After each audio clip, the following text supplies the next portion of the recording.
Assalamualaikum warahmatullahi wabarakatuh. Selamat siang seluruh peserta seminar online series program studi Teknik Geomatika Institut Teknologi Sumatera, dan selamat pagi untuk para narasumber kita yang berada di Jerman dan di Luxembourg ya. Terima kasih nih atas partisipasinya mengikuti acara seminar online kali ini. Nah, terima kasih juga di sini ada Ibu Dr. Rahayu Sulistyorini, Ketua Jurusan Teknologi Infrastruktur dan Kewilayahan Institut Teknologi Sumatera, yang berkenan untuk nanti ini membuka acara kegiatan seminar online series kali ini. Mungkin tidak perlu lama-lama, saya persilakan ke Ibu Rahayu untuk sepatah dua patah kata dalam membuka acara ini. Silakan Bu Rahayu. Ya, selamat siang, salam sejahtera buat kita semua. Selamat pagi buat Bu Dr. Anita dan Bapak Fikri yang ada di sana, satu berada di Luxembourg dan Jerman. Juga kepada seluruh peserta, Bapak dan Ibu, juga adik-adik peserta webinar kali ini.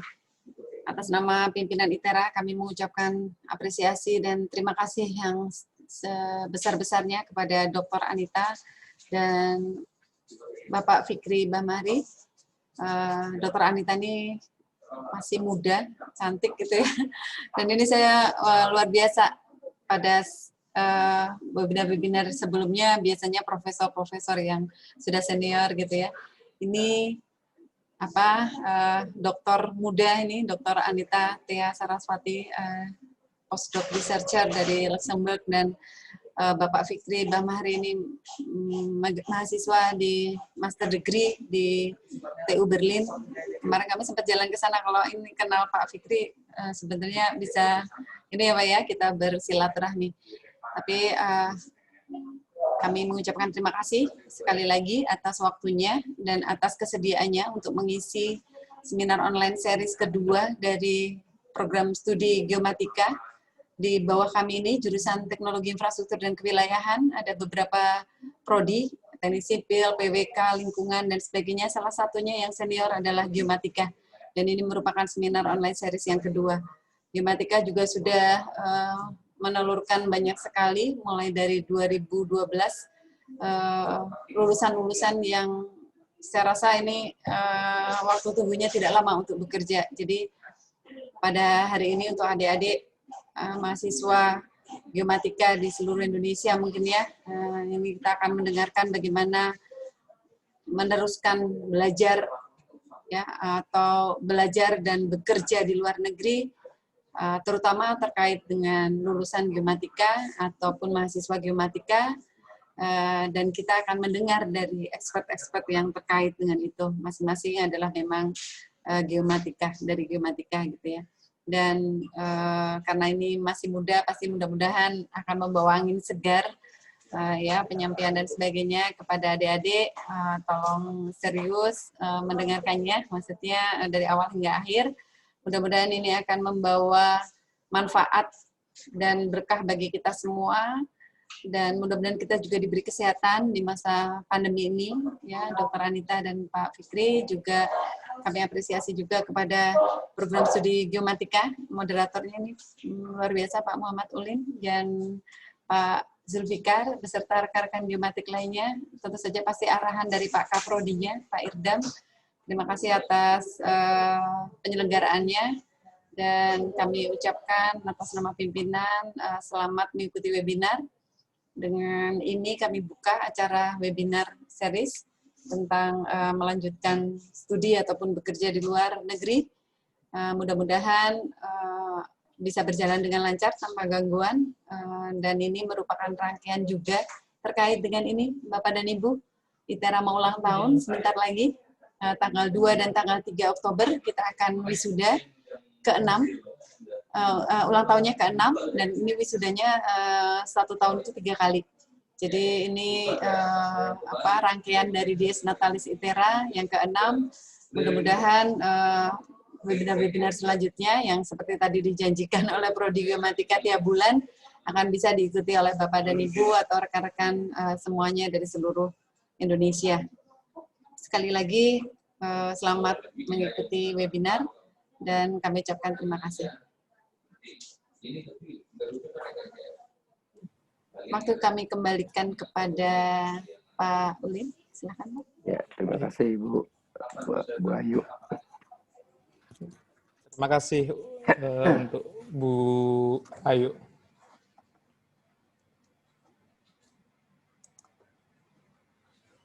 Mungkin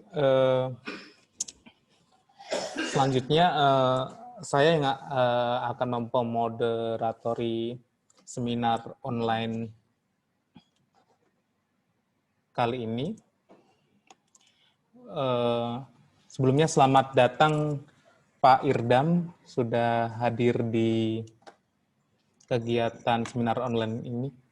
Ya, terima kasih. Silakan selamat berseminar. Saya agak kurang sehat tenggorokannya. Terima kasih. Semoga sehat Pak Irdam. Terima kasih Bayu. Terima kasih ini. Ini Pak Kaprodi yang luar biasa nih semangatnya, Bu Anita dan Pak Fikri. Jadi Kaprodi Geomatika ini luar biasa. Amin aja. Mangga diteruskan. Terima kasih. Ya. Baik, ya. Mungkin sebelumnya tak kenal maka tak sayang. Nanti saya yang memandu, kalau tidak kenal saya, nanti tidak sayang katanya. Nah, ini saya mau memperkenalkan diri dulu. Sebelumnya, perkenalkan nama saya Muhammad Tulin Nuha. Kalau di Prodi atau di Ithera seringnya saya disapa dengan nama Ulin gitu.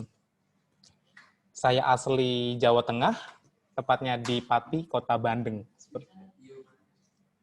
Kemudian mungkin saya menyelesaikan S1, S2 dari Teknik Geodesi Universitas Gadjah Mada, angkatan 2014. Mungkin masih 24 tahun sekarang. Dan sekarang menjadi dosen di program studi Teknik Geomatika ITER. Itu sekilas perkenalan dari saya. Kemudian kita punya 2 narasumber yang kece-kece nih. Yang satu, ini juga saya mau kenalkan nih. Yang pertama ini ada Mas Fikri Bamahri. Mas Fikri ini dari dulu melakukan studi di Teknik Geomatika ITS angkatan 2019. Kemudian lulus di 2009, maaf. 2009, kemudian lulus di 2013. Nah, sebelum lulus nih, sedikit cerita, Mas Firki sudah bergabung menjadi Project Survey Koordinator di PT Geosolution Pratama Nusantara. Kemudian di 2014, menjadi GIS and Drone Survey di PT Earthline, dan mulailah di 2015 hingga 2018 ini menjadi Land Surveyor di Fugro. Kemudian di 2018 mulai menjadi mahasiswa di TU Berlin. Nah, mungkin Mas Fikri bisa menyapa sebentar nih peserta seminar online hari ini. Ya, terima kasih. Assalamualaikum warahmatullahi wabarakatuh. Selamat di sini, selamat pagi, mungkin di Indonesia selamat siang kepada Ibu Rahayu dan Bapak Irdam. Terima kasih atas kesempatannya. Dan salam kenal untuk adik-adik mahasiswa ITERA dan peserta webinar. Ini kira-kira saya mesti ngomong apa ya? Jadi seperti yang disampaikan sama Mas Ulin, saya angkatan 2009 Teknik Geomatika ITS, sekitar 5 tahun melalang buana untuk bekerja sebagai surveyor, baik itu di Indonesia maupun ya saya bisa bilang di Middle East. Jadi nggak cuma di Saudi Arabia, tapi saya juga keliling Middle East. Setelah itu, karena memang passion saya dari S1 pinginnya S2, makanya saya memutuskan untuk tahun 2018 untuk melanjutkan S2. Itu aja sih singkat dari saya. Terima kasih. Siap, terima kasih Mas Fikri. Nah, selanjutnya nih kita narasumber yang kedua, ada Mbak Anita Thea Saraswati. Nah ini untuk informasi ya, Mbak Anita ini merupakan mahasiswa atau alumni dari Teknik Geomatika ITS angkatan 2010 dan menyelesaikan studi S1 dan S2 di ITS di 2014 atau mungkin kita kenal dengan nama fast track ya, jalur fast track. Kemudian lanjut ke Prancis untuk studi S2 di 2015 dan menyelesaikan program doktor di Prancis di tahun 2018. Kemudian sekarang sedang menjalankan postdoc nih di Luxembourg ya. Nah ini Mbak Anita nih, atau bisa kita sapa Mbak Thea nih, salah satu ahli di bidang geoid ya, geodesi, geophysics, kemudian numerical modeling, gravity. Nih, mungkin Mbak Thea, halo, bisa sedikit sapa peserta kita, Mbak Thea? Ya, selamat pagi buat Bu Rahayu dan juga Pak Irdam. Terima kasih buat kesempatannya. Terima kasih kepada Pak Zul juga dan Pak Ulin yang udah mengundang saya untuk sedikit berbagi pada seminar hari ini. Selamat pagi juga buat teman-teman mahasiswa yang ada di Indonesia atau para pemburu beasiswa yang ingin kuliah atau belajar di luar.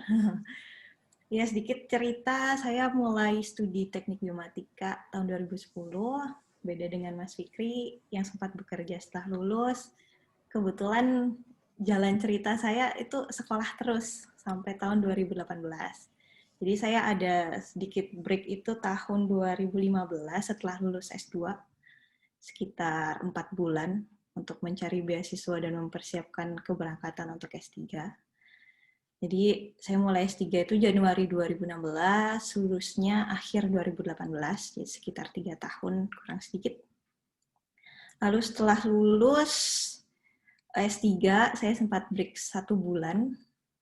Kemudian untuk baru akhirnya merasakan bekerja, itu tahun 2019, sebagai postdoctoral researcher di University of Luxembourg. Jadi saat ini posisi saya di Luxembourg.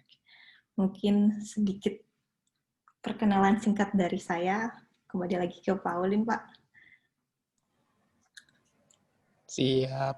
Terima kasih nih untuk Mbak Thea. Kita bincang-bincang santai, santai tapi mungkin sedikit serius kali ya. Ini Mbak Thea dan Mas Fikri. Mungkin ya ini ketika kita melihat ternyata bekerja dan bersekolah di luar negeri. Pernah nggak sih ini untuk Mbak Thea dan Mas Fikri ada benak kalau sekarang itu mungkin akan berkiprah di luar negeri? Mungkin bisa dari Mbak Thea dulu mungkin. Kalau ditanya pernah atau nggak kepikiran ke luar negeri, sebenarnya gini ya, soalnya hidup saya itu rentetan kebetulan, jadi sebuah rentetan kebetulan dan kayak kalau ada kesempatan kenapa nggak dicoba gitu.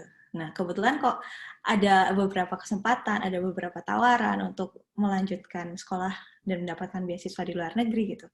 Jadi kalau misalkan tanya kepikiran ya enggak sih, karena saya kayak jalanin aja dulu gitu. Tapi kebetulan ada dan saya berusaha untuk mendapatkan kesempatan itu, akhirnya bisalah saya berangkat ke luar negeri untuk sekolah dan juga bekerja sekarang. Gitu sih ya. Oke, kalau dari Mas Fikri, bagaimana? Ada nggak sih dulu kepikiran untuk berkiprah di luar negeri atau mungkin bersekolah di luar negeri? Kalau saya, kalau kepikiran, mungkin kalau misalnya keinginan untuk berkuliah di luar negeri ada. Tapi kalau untuk bekerja, saya nggak pernah kepikiran sih sebenarnya. Jadi saya bayanginnya, saya kerja di Indonesia, terus kalau memang ada uang lebih, saya ngambil beasiswa ke luar negeri, gitu aja sih sebenarnya. Tapi sebenarnya kebetulan waktu saya lagi kerja di Indonesia, waktu itu saya iseng-iseng aja buka websitenya dari perusahaan yang saya tuju. Nah, saya mau nyari lowongan untuk di Indonesia, ternyata ada lowongan di luar negeri. Saya coba iseng-iseng, tapi ternyata alhamdulillah emang rezekinya di sana. Jadi saya ya berangkat aja, gitu aja. Oke, ya kalau dari Mbak Tea tadi, kita memanfaatkan kesempatan yang ada, lalu manfaatkan ya ternyata bisa mengembangkan kesempatan. Kemudian nih mungkin ini teman-teman semua yang ada di Zoom ini kepikiran, wah kita keluar negeri nih. Bagaimana sih ini Mbak Tea dan Mas Fikri ini bisa mungkin terkait dengan memulai penjaringan relasi kali ya. Bagaimana bisa mendapatkan info, bagaimana bisa tahu ternyata ada beasiswa ini atau ternyata ada kerjaan ini, apakah itu infonya dari misal dapat kenalan dari dosen kah, atau Mbak Tea dan Mas Fikri ini cari-cari sendiri gitu. Mungkin dari Mbak Tea. Kalau aku ya, gimana ya dulu ya, bentar, udah lama soalnya. Jadi dulu itu sih kuncinya dapat info ya, satu, rajin cari info. Jadi jangan males. Untuk kalau misalkan cari info aja udah males kan gimana ntar ngejalaninnya gitu. Jadi memang harus rajin cari info, satu. Yang kedua adalah cari info itu juga bisa di mana aja ya, bisa dari internet, bisa dari kenalan. Nah, kenalan ini juga penting karena kadang lewat kenalan ini jalannya itu bisa jadi lebih lurus daripada cari sendiri gitu. Jadi untuk teman-teman di sini yang mungkin mau kuliah di luar, memang harus itu sih, jangan jadi orang yang introvert dan tidak mau berkomunikasi dengan orang lain. Kalau misalkan sungkan untuk ngobrol, kayaknya sungkannya itu dipinggirin dulu aja deh gitu. Karena memang kan niatan kita baik untuk cari info, tapi memang harus ada unggah-ungguh ya istilahnya kalau orang Jawa itu ada tata caranya. Gimana sih cara mendapatkan informasi yang baik, bagaimana berkomunikasi yang baik, bertanya dengan sopan, itu memang itu sih kuncinya. Karena salah satu hal atau aspek utama dari kenapa orang lain itu, kenapa kita bisa mendapatkan info, itu selain dari skill kita, itu juga dilihat dari bagaimana attitude itu apa ya bahasa Indonesia? Bagaimana tingkah laku atau perilaku atau kesopanan kita kepada orang lain, itu juga merupakan salah satu poin utama. Jadi skill bisa tapi jangan lupa untuk menjaga tingkah laku dan juga kesopanan. Itu sih. Jadi rajin cari info dan juga sopan-sopan sama koneksinya gitu. Oke, kalau dari Mas Fikri sendiri, bagaimana Mas? Ya sebenarnya hampir sama Tea. Untuk masalah mencari info, itu memang harus benar-benar aktif untuk mencari info. Jadi jangan cuma nunggu untuk diberitahu atau disuapin sama orang untuk kalau mau ngambil beasiswa harus gini, nggak bakalan selesai. Jadi harus benar-benar mencari, buka websitenya, cari informasi secara detail, apa yang harus dipenuhi untuk masalah lowongan pekerjaan ataupun nantinya beasiswa. Mengenai relasi, yes, relasi itu sangat penting sebenarnya di dunia pekerjaan, terutama di industri. Berhubung saya mungkin lebih lama di industri ya daripada di akademik. Di industri, setiap saya pindah perusahaan, yang paling penting bagi saya adalah memberikan impresi yang baik kepada perusahaan saya, bagaimana kinerja saya, dan ketika saya keluar tuh orang tidak, oke, Fikri jelek selama kerja. Saya sangat menghindari itu. Jadi sampai saat ini untuk semua perusahaan yang setelah saya kerja, saya punya relasi yang sangat baik. Jadi kalau boleh bilang, kapanpun saya mau balik ke perusahaan manapun yang saya pernah kerja, mereka dengan sangat terbuka akan menerima saya.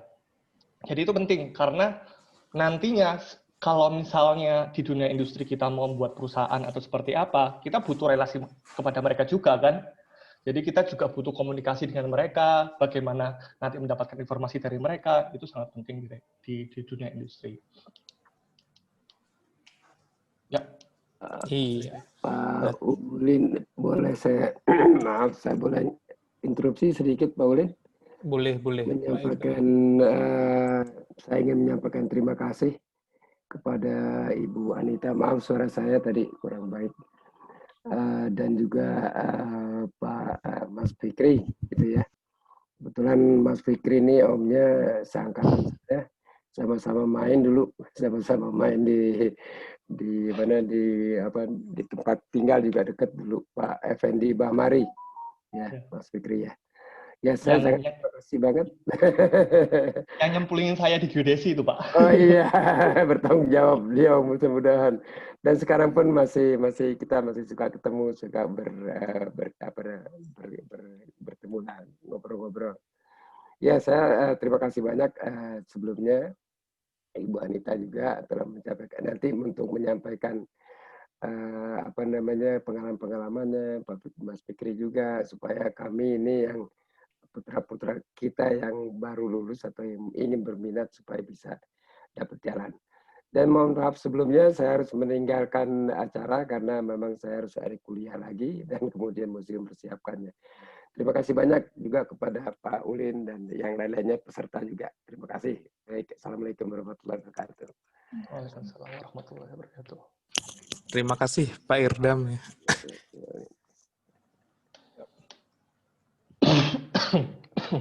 Iya.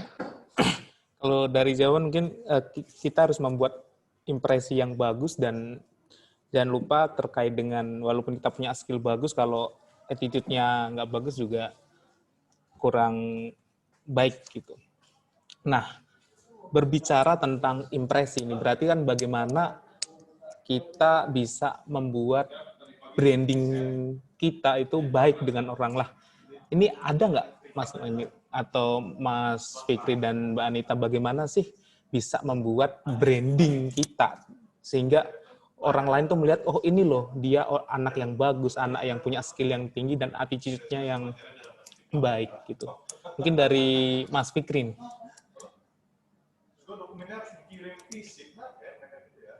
Ya, untuk membuat impresi baik, biasanya kalau misalnya baru masuk perusahaan, pertama, ya attitude-nya dijaga. Jadi unggah-ungguhnya kepada orang yang sudah bekerja lebih lama daripada kita. Dari situ, kalau dari pengalaman saya mencoba menilai kemampuan dari kolega saya dulu, supaya saya bisa memberikan kayak apa sih keunggulan saya yang saya bisa tonjolkan kepada mereka, sehingga mereka juga bisa memberikan sebuah impresi yang baik bagi saya. Jadi pertama saya nilai dulu, menurut saya bagaimana kemampuan mereka masing-masing seperti apa, terus apa nilai plus yang bisa saya tonjolkan. Nah, otomatis yang bisa saya tonjolkan hard skill saya, karena dalam sebuah perusahaan belum tentu ada, let's say, 3 orang lulusan geodesi. Karena biasanya kalau dalam perusahaan itu kita mesti kerja sama beberapa lulusan dari jurusan lain, baik itu teknik sipil, baik itu teknik pertanian, atau baik teknik apapun. Nah, jadi dari situ kita nyoba untuk mengunggulkan kemampuan kita di bidang geodesi. Kita bisa dibilang pamer kebolehan lah anggapannya, pamer kebolehan. Oke, di lapangan seperti apa, di office seperti apa. Setelah itu pasti nanti dari pihak manajemen bisa menilai, bisa mengassessment gimana kinerja saya, gimana saya bisa bekerja sama dengan orang kolega-kolega saya. Itu sih cara pertama untuk membranding diri saya. Oke, berarti kita harus pede juga ya, Mas Nini, dengan kemampuan yang kita punya ya. Ini kan terkadang beberapa mungkin teman-teman nih kadang nggak pede nih. Aduh, saya sebenarnya bisa nih, tapi ternyata apa namanya nggak berani mengungkapkan kebisaannya. Nah, akhirnya cuma bisa diam dan diam itu kan. Kalau bahasanya belaknya, mendingan urat malunya diputusin dulu. Nah, kalau urat malunya udah diputusin, kita bisa ngomong apapun yang kita mau omongin. Kalau kita ngerasa malu duluan, nggak bakal bisa. Nah, oke. Ini saran yang cukup bagus nih. Putuskan urat malu dulu nih gitu. Oke, kalau dari Mbak Tia sendiri, gimana nih Mbak pandangannya kalau untuk membuat personal branding kita bagus gitu? Personal branding ya, emang kalau misalkan mau dilihat bagus oleh orang lain, harus ada bekal sih. Bekal yang aku maksud di sini adalah skill, seperti yang Mas Fikri tadi bilang. Gitu. Ini memang kalau kita mau terlihat bagus, ya kita memang harus bagusin dulu diri kita sendiri gitu. Entah dari hard skill ataupun soft skill-nya. Ketika kita udah punya kemampuan itu, biasanya akan muncul sendiri kepercayaan diri dari kita. Nah, kalau misalkan dibandingkan dengan orang-orang dari negara lain ya, khususnya negara Eropa atau Amerika, memang salah satu karakter orang Indonesia ini yang saya amatin adalah kita itu cukup malu-malu gitu orangnya. Jadi kayak apa-apa sungkan, dikit-dikit sungkan. Misalkan kurang serak sama sesuatu itu kita nggak ngomong, jadi apa-apa jadi sungkan. Nah, kalau kayak gitu terus, gitu. Kalau misalkan di Indonesia mungkin ya itu salah satu kebudayaan ya, salah satu culture yang kita punya gitu. Tapi kalau mau memang berangkat ke luar negeri atau mau sekolah, entah itu sekolah ataupun bekerja, memang kita tuh harus berani untuk mengungkapkan apa yang ada di pikiran gitu. Tapi ya gitu, jangan ngasal. Harus ada bekalnya dulu. Hard skill-nya iya, soft skill-nya iya. Gitu. Sama satu lagi sih sebenarnya, salah satu hal positif yang selama ini aku dengar, dari waktu aku dulu sekolah di Montpellier, itu adalah orang Indonesia itu suka banget senyum. Jadi kita itu memang kayak budayanya memang suka nyapa, terus habis itu orangnya nggak jutek gitu lah. Nah itu sebenarnya salah satu hal positif di mata orang lain gitu. Jadi memang sampai sekarang kalau misalkan saya main ke Prancis, main ke kampus yang lama, mereka tuh masih benar-benar welcome gitu ke saya. Karena memang mereka tahu kalau saya tuh orangnya ramah, cukup ramah. Itu sih sebenarnya salah satu hal remeh ternyata yang orang lain itu benar-benar menganggap itu hal yang spesial. Jadi memang kalau kita punya hal yang baik gitu, tunjukkanlah.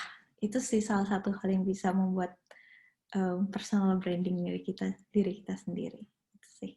Makasih Mas Ulin. Iya, ini ya budaya Indonesia senyum sapa salam ini yang bisa dibawa nih.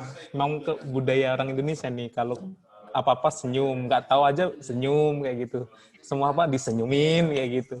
Nggak tahu apa bingung atau enggak kita senyum, yang penting senyum seperti itu kan.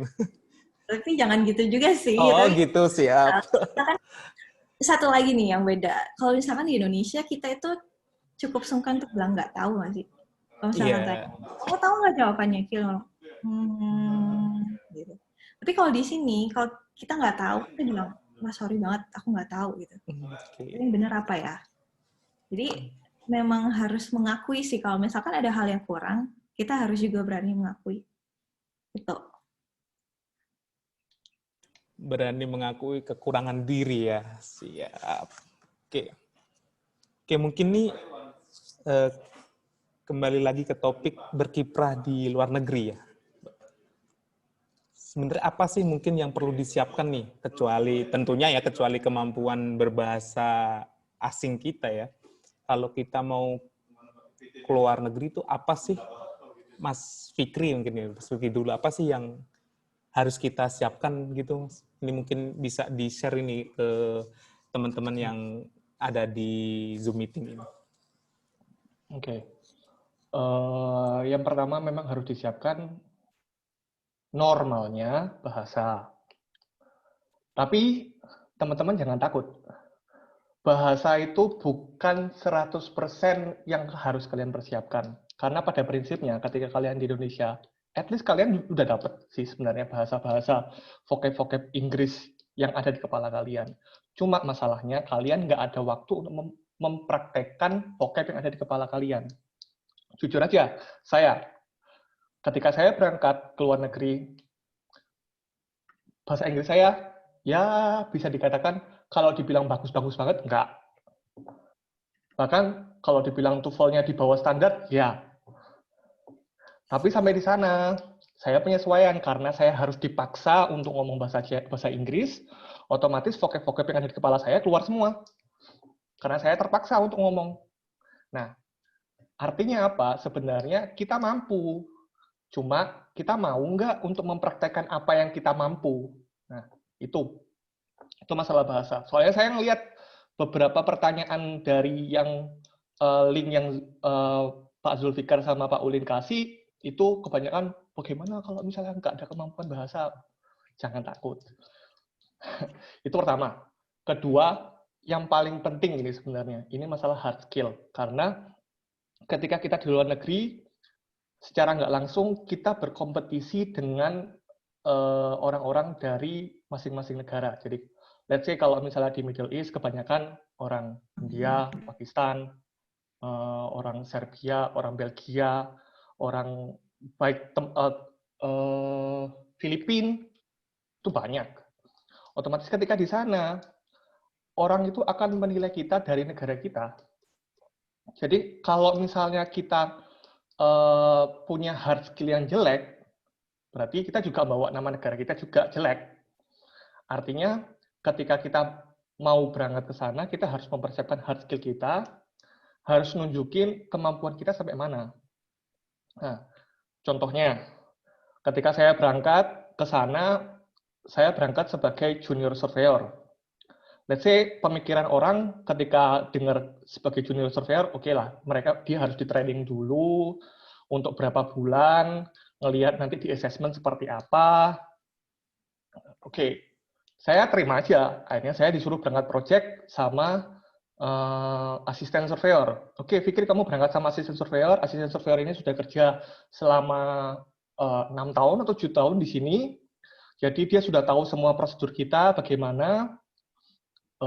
Jadi kamu berangkat aja sama dia. Nanti kamu diajarin semua sama dia. Oke, berarti secara nggak langsung di lapangan saya berada di bawah asisten surveyor, kan? Tapi untuk menunjukkan kalau saya ini surveyor, saya bukan di bawah asisten surveyor. Apa yang saya lakukan? Pertama, sebelum saya berangkat ke lapangan, saya baca prosedurnya dulu. Jadi apa yang sudah diketahui asisten surveyor harus diketahui oleh saya. Nah, ketika saya sudah membaca prosedur itu, ketika di lapangan, saya bilang sama asisten surveyor, kalau misalnya kamu mau ngirim data ke kantor, kasihin saya dulu. Karena sistemnya kalau di kantor itu, kalau mau submisi drawing, biasanya ada sistem folder yang harus kita submit. Nah, yang saya lakukan, saya kontak chief surveyor saya bilang, saya minta izin, karena saya di sini di-hire sebagai surveyor, walaupun saya di sini di-training di lapangan oleh asisten surveyor, tapi saya mau mengerjakan responsibility saya sebagai surveyor. Jadi saya akan melakukan drawing sampai ending. Jadi Bapak tidak perlu ikut campur dalam proyek ini. Setelah selesai proyek, semua drawing saya selesaikan. Ketika saya pulang ke kantor, saya dapat apresiasi. Setelah itu, nggak sampai 1 bulan, itu proyek cuma 2 minggu, saya langsung dinaikin jadi project surveyor untuk membawahi semua tim yang ada di perusahaan saya. Jadi itu pentingnya di situ. Pertama, saya omongin tadi, urat malu harus putus dulu. Kalau enggak, kalau malu-malu, nggak bakalan bisa kayak gitu. Pasti kita nurut. Akhirnya waktu yang terbuang. Kita nggak bisa mengenalkan skill kita tidak bisa mengembangkan skill kita. Nah, untuk bisa mengembangkan skill kita harus nunjukin dulu apa yang bisa kita mampu, habis itu kita bisa mengembangkan. Itu aja sih, Mas Uli. Terima kasih. Jelas intinya kembali lagi ke memutus urat malu itu ya untuk siap gitu. Kalau dari Mbak Tia sendiri nih, bagaimana Mbak? Kalau Mas Fikri kan share tentang dunia kerja ya, mungkin aku bisa share sedikit tentang dunia akademik. Sebelum berangkat, misalkan mau berangkat sekolah ke luar negeri ya, salah satu hal yang perlu dipersiapkan adalah salah satu hal yang perlu dilakukan adalah cari tahu dulu kenapa sih harus ke sekolah itu gitu, kenapa harus ke kampus itu, terus habis itu ketika kampus itu ada di negara A misalkan, ini gimana sistem pendidikan di negara A, terus habis itu standar nilainya seperti apa untuk lulus.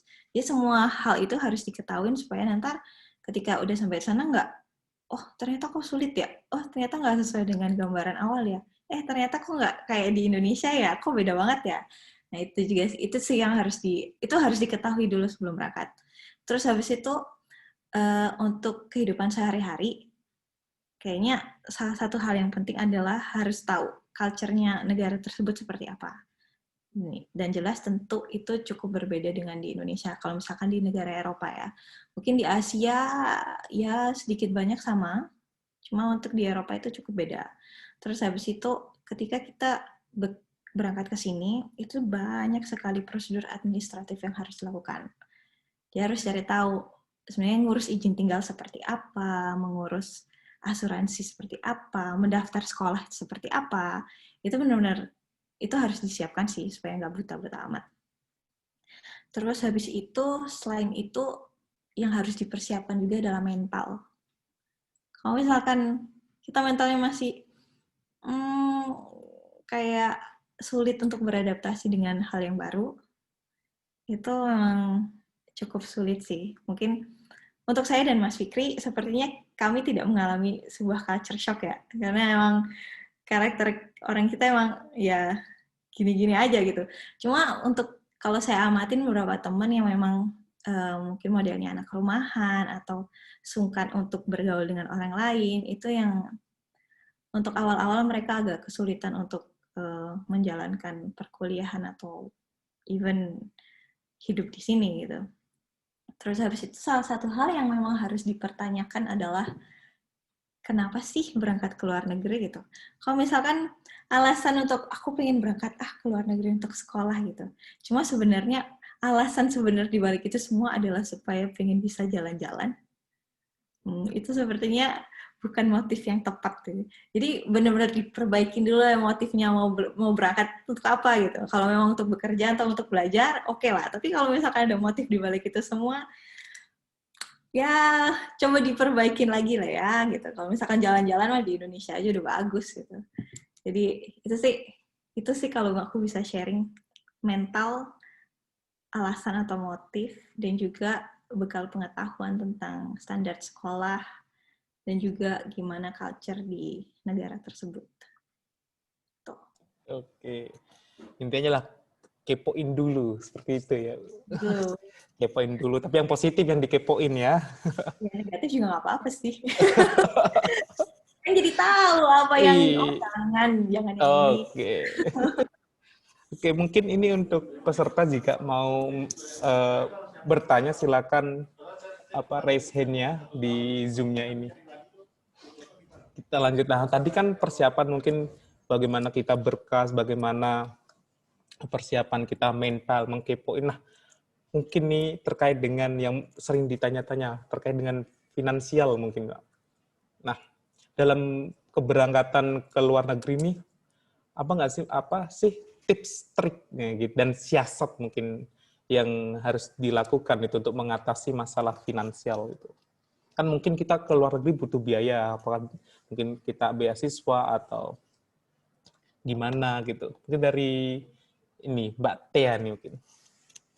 Kalau untuk sekolah ya kunci utama yang biasanya orang-orang lakukan adalah mencari beasiswa. Gitu. Karena memang harus diakui, mungkin untuk biaya perkuliahan, untuk biaya kuliah, itu di beberapa negara atau di beberapa sekolah, itu bahkan lebih murah daripada di Indonesia. Gitu.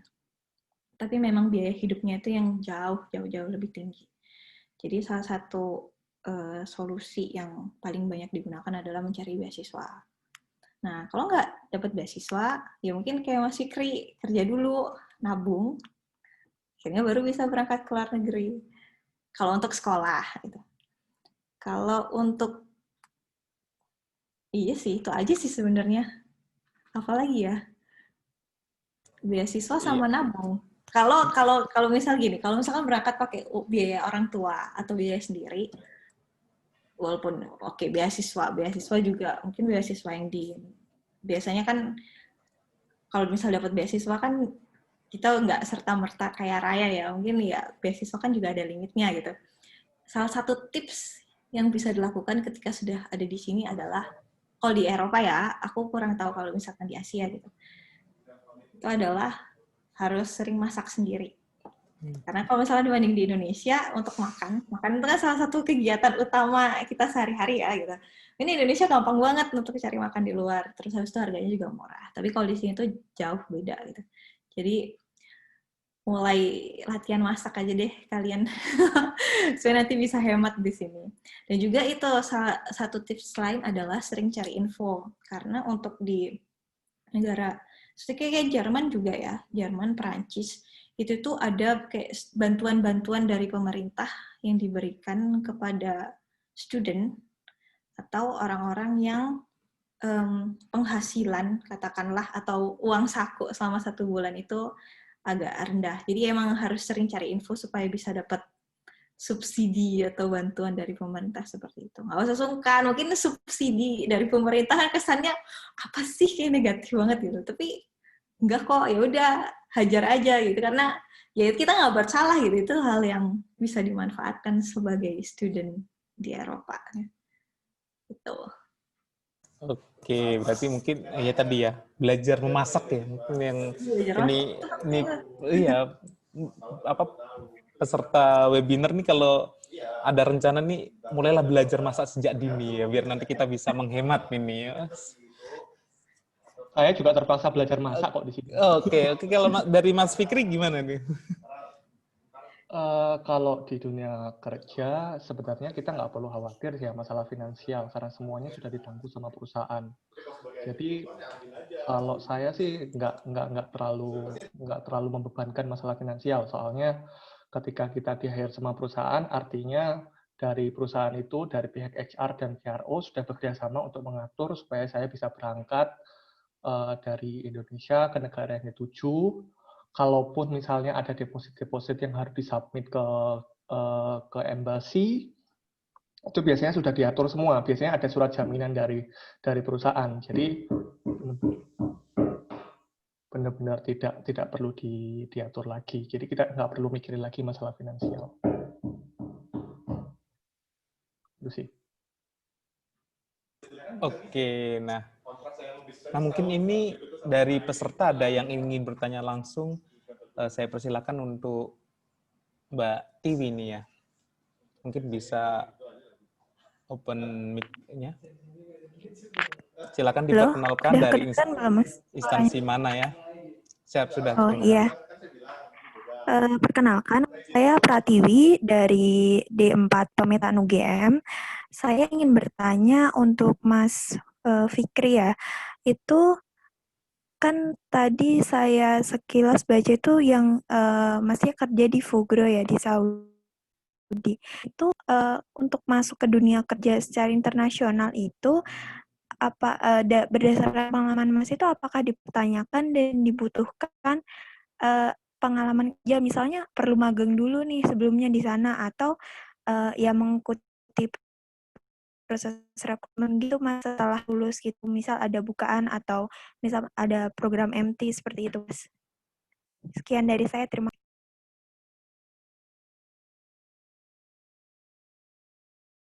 Ya, terima kasih atas pertanyaannya. Ini bisa saya langsung jawab ya? Iya, silakan Mas Fikri. Ya, sorry. Kalau dari pengalaman saya di perusahaan asing nggak ada yang namanya MT. Jadi ketika kita masuk itu kita dinilai dulu dari CV kita, pengalaman apa yang kita punya selama kita di Indonesia. Terus mungkin poin penting yang bisa dijadikan masukan ya bagi teman-teman. Kebetulan waktu saya S1, saya juga mempublish riset-riset saya di jurnal-jurnal, di beberapa jurnal atau seminar lah anggapannya. Nah, salah satu tulisan saya itu dipublish di Kuala Lumpur, Malaysia pada saat itu ada simposium nasional, simposium di Kuala Lumpur, saya submit ke sana. Nah, itu saya masukin ke CV saya. Nah, itu setelah saya masuk, kata HR-nya itu menjadi salah satu pertimbangan karena artinya saya sudah punya komunikasi saya punya komunikasi antara ke luar negeri gitu. Jadi saya nggak cuma dekam aja di dalam negeri.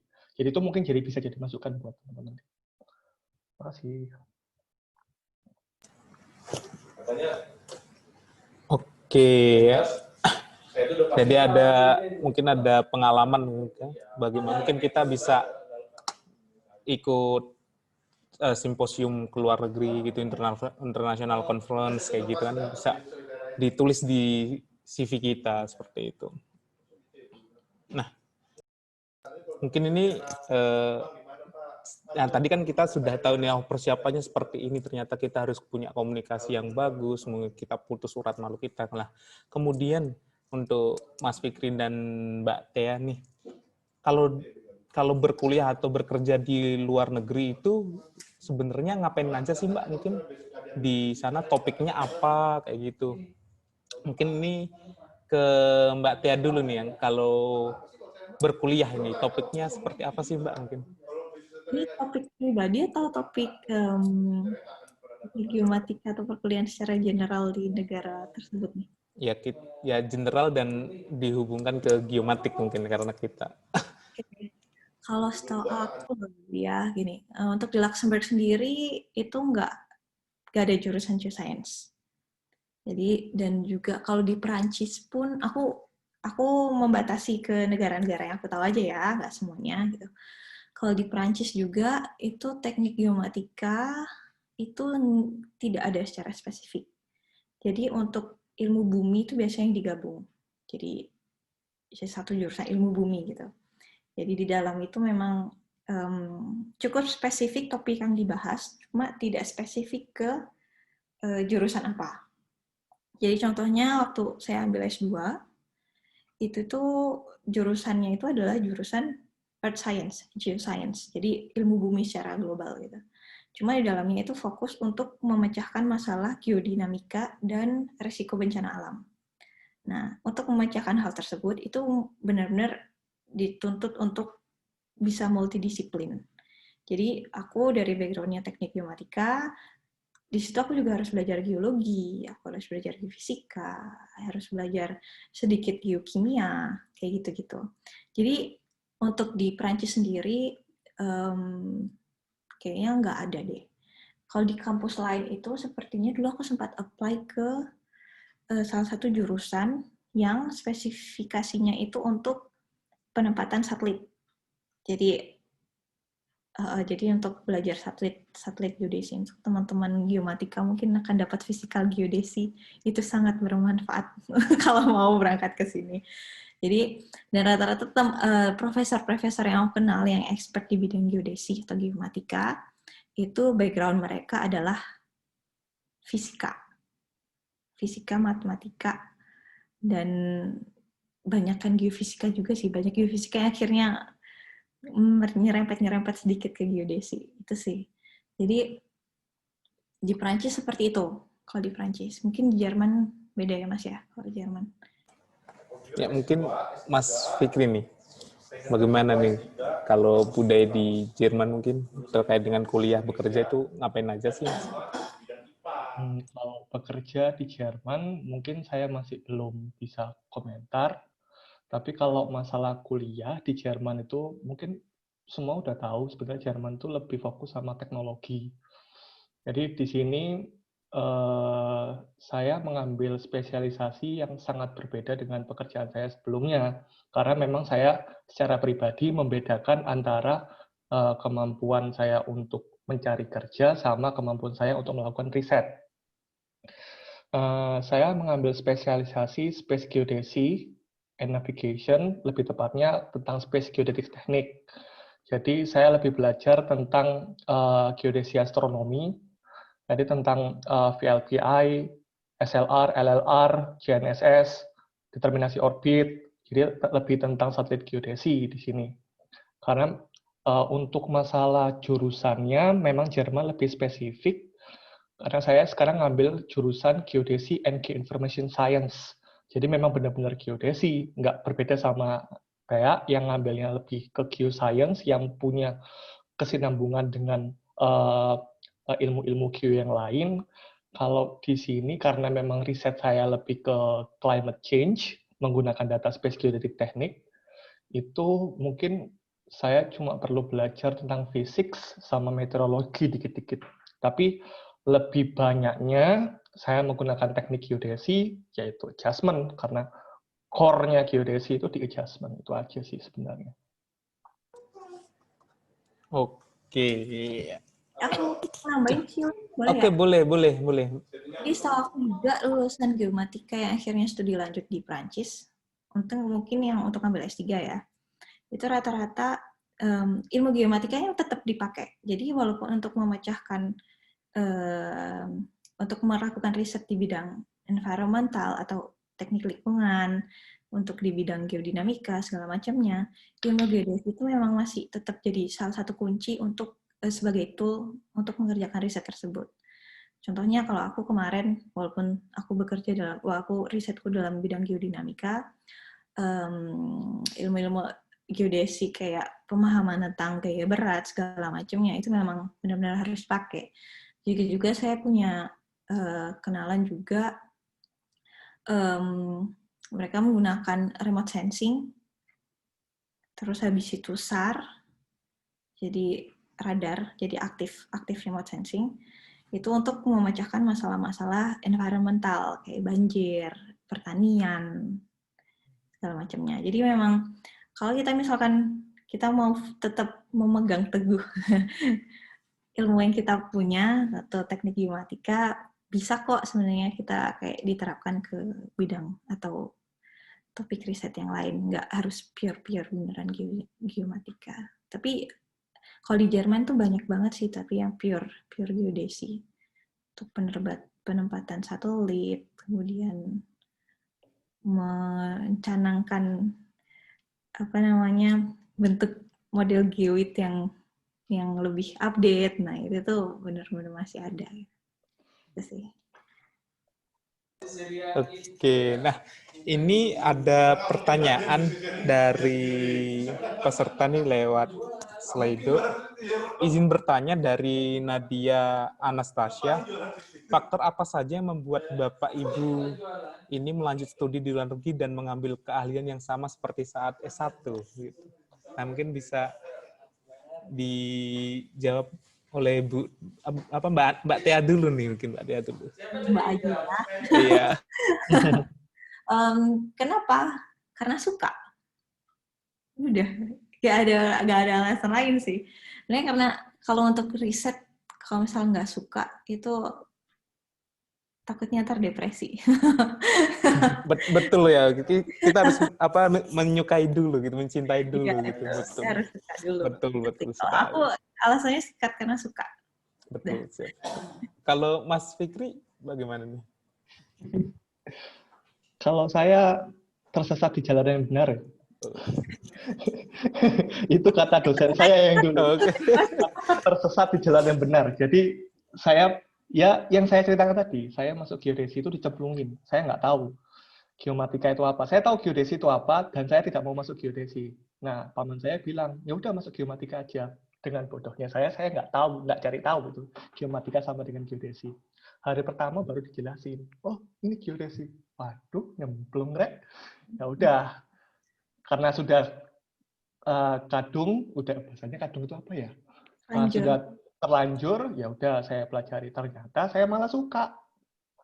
Nah, karena saya suka, ya udah saya lanjutin sampai saya kerja. Nah, di dunia pekerjaan ternyata saya melihat banyak banget tantangan yang lebih yang harus kita pahami lebih daripada yang telah kita dapatkan waktu kita S1.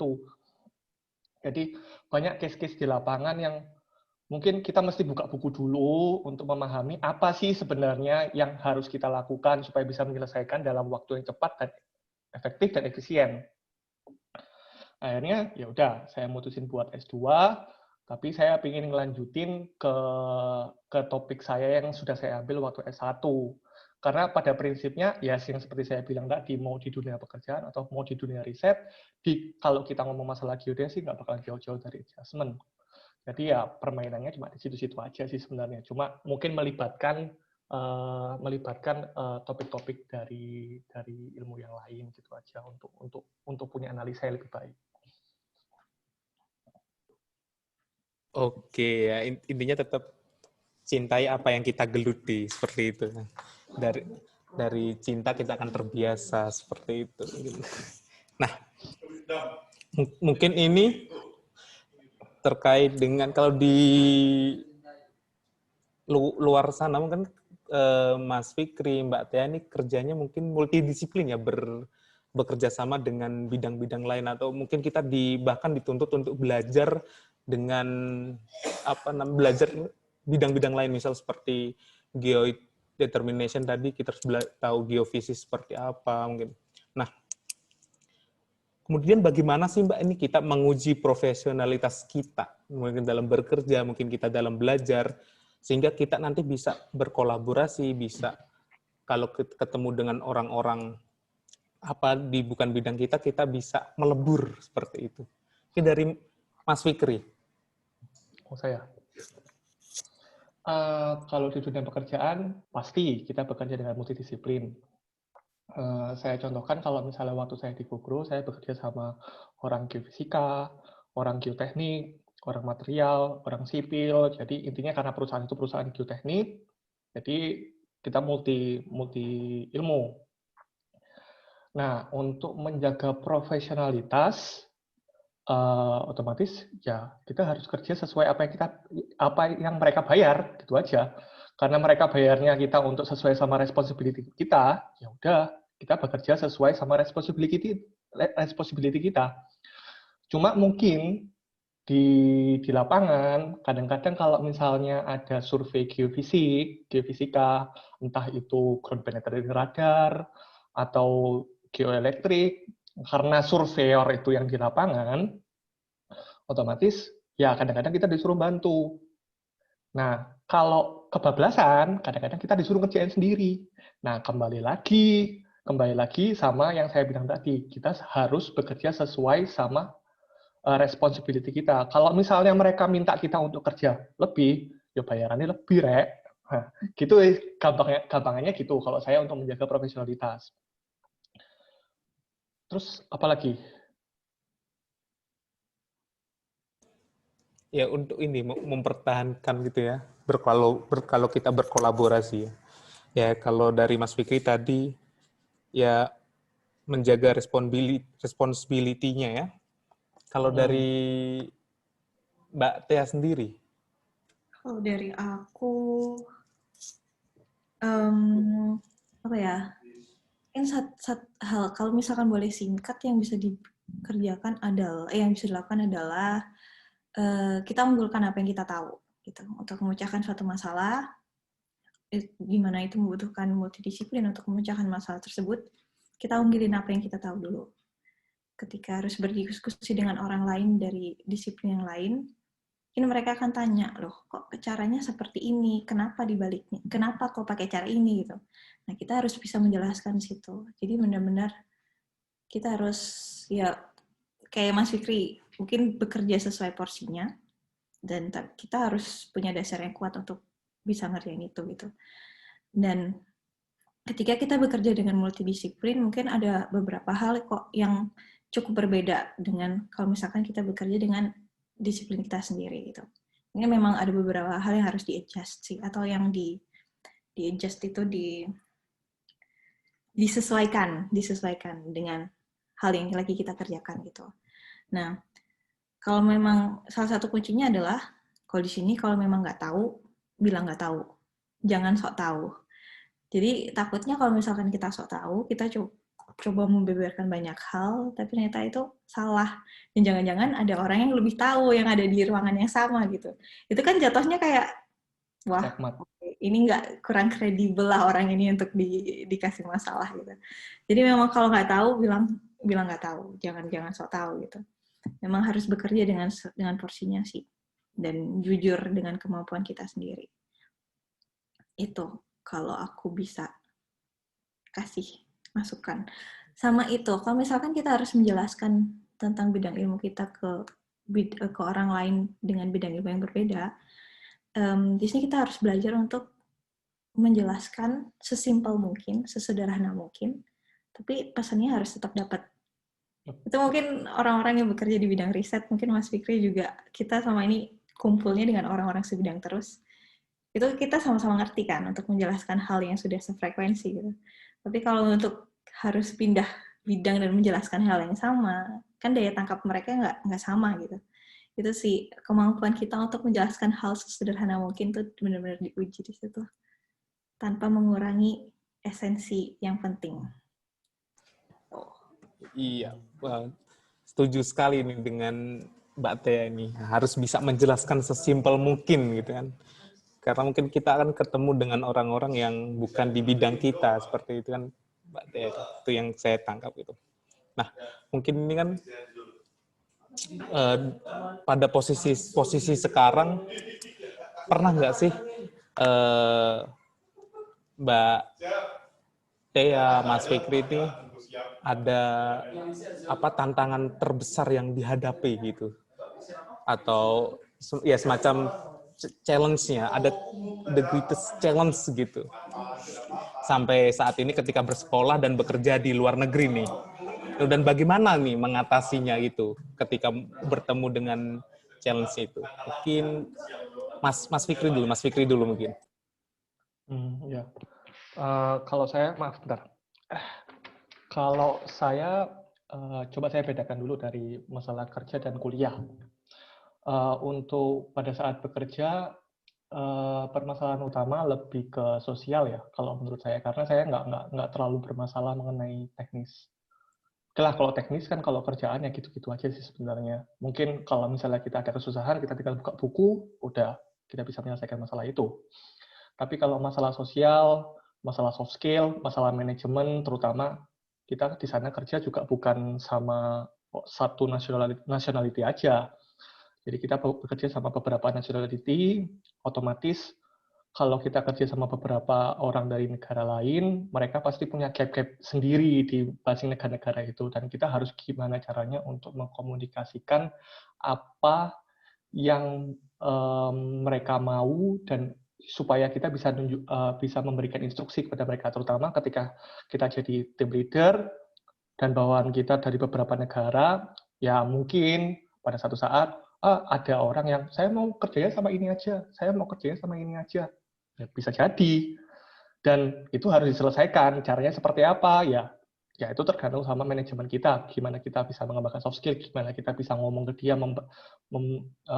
meyakinkan dia kamu harus kerja sama ini, caranya kayak gini, prosedurnya seperti ini. Itu kayaknya masalah challenge yang paling utama. Jadi bagaimana cara berkomunikasi, bagaimana cara mengkoordinasi, nah, itu paling penting sih kalau di dunia kerja selain hal teknis. Terus kedua, seperti yang disampaikan Tia tadi, tapi ini di dunia industri ya. Di dunia industri kita punya namanya klien. Nah, klien itu belum tentu orang geodesi. Nah, otomatis kita harus bisa menyampaikan apa yang kita kerjakan dengan hal yang mudah dimengerti oleh mereka. Jadi mereka bisa menerima secara logis, oh kayak gini, oh kebutuhannya ini. Karena kalau misalnya mereka tidak paham apa yang kita kerjakan, nanti jadinya kayak meme surveyor itu loh, yang semua tangan nunjuk ke surveyor itu. Nah, Itu kejadian nyata. Itu kejadian nyata ketika kita tidak bisa menyampaikan apa yang mau kita kerjakan kepada klien, maka ketika ada kesalahan, klien akan menyalahkan kita walaupun itu belum tentu kesalahan kita. Karena berhubungan sama survei, semua surveyor. Itu intinya. Nah, untuk masalah kuliah, challenge terbesar saya kelihatannya saya sedikit shock deh setelah 5 tahun saya kerja terus tiba-tiba saya kuliah lagi. Jadi buat ngangetin otak gitu agak butuh waktu kayaknya buat saya. Jadi buat nge-refresh apalagi masalah apa namanya? Ya bahasanya ICTS atau apa ya?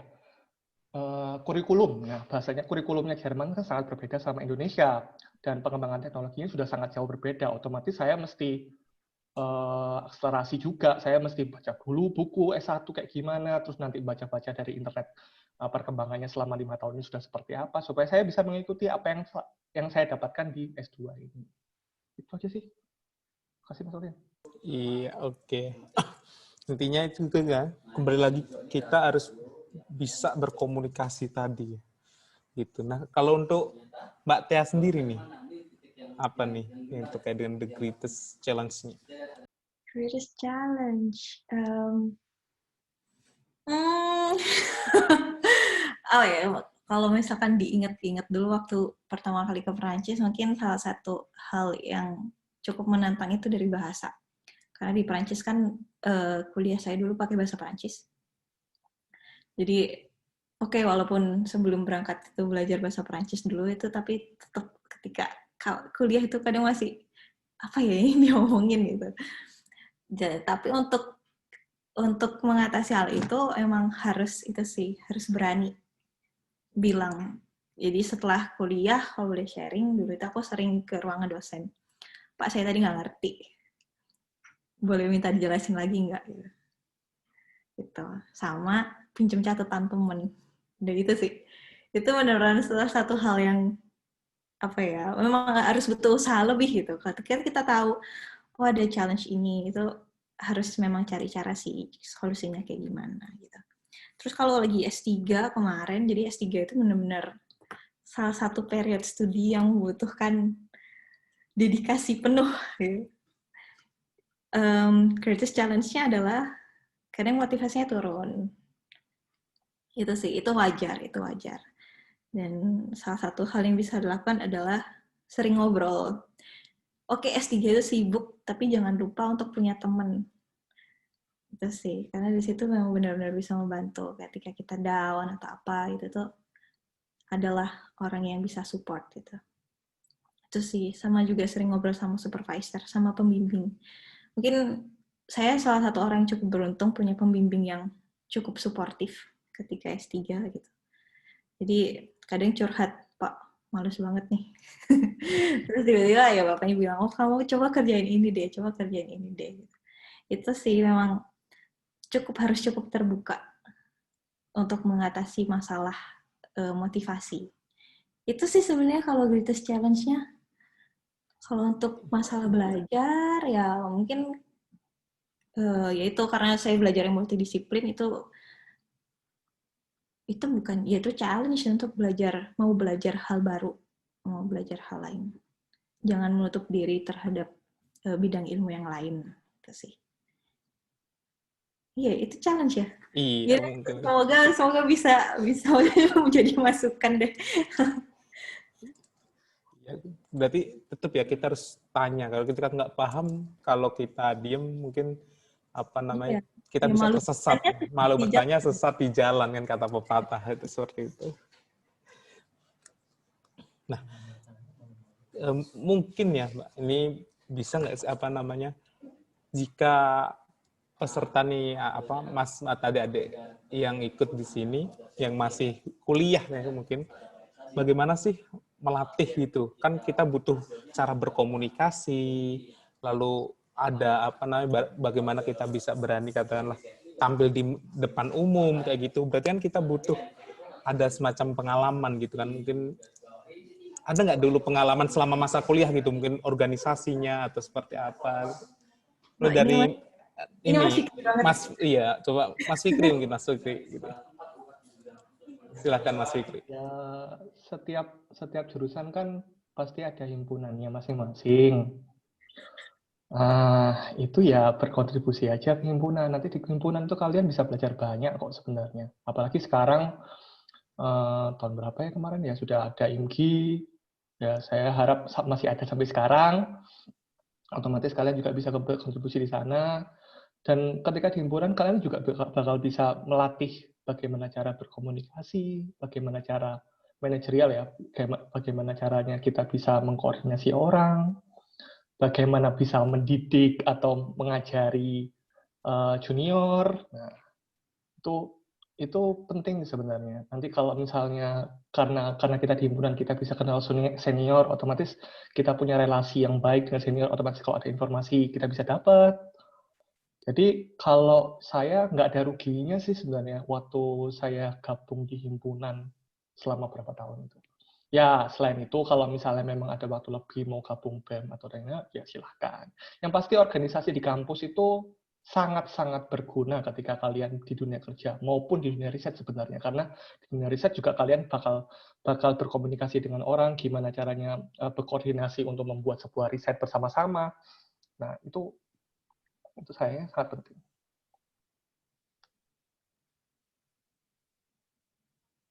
Ulin, mikrofonnya dinyalain. Mungkin kita tidak boleh ini ya, jadi yang mahasiswa kupu-kupu kalau kata kuliah pulang ya.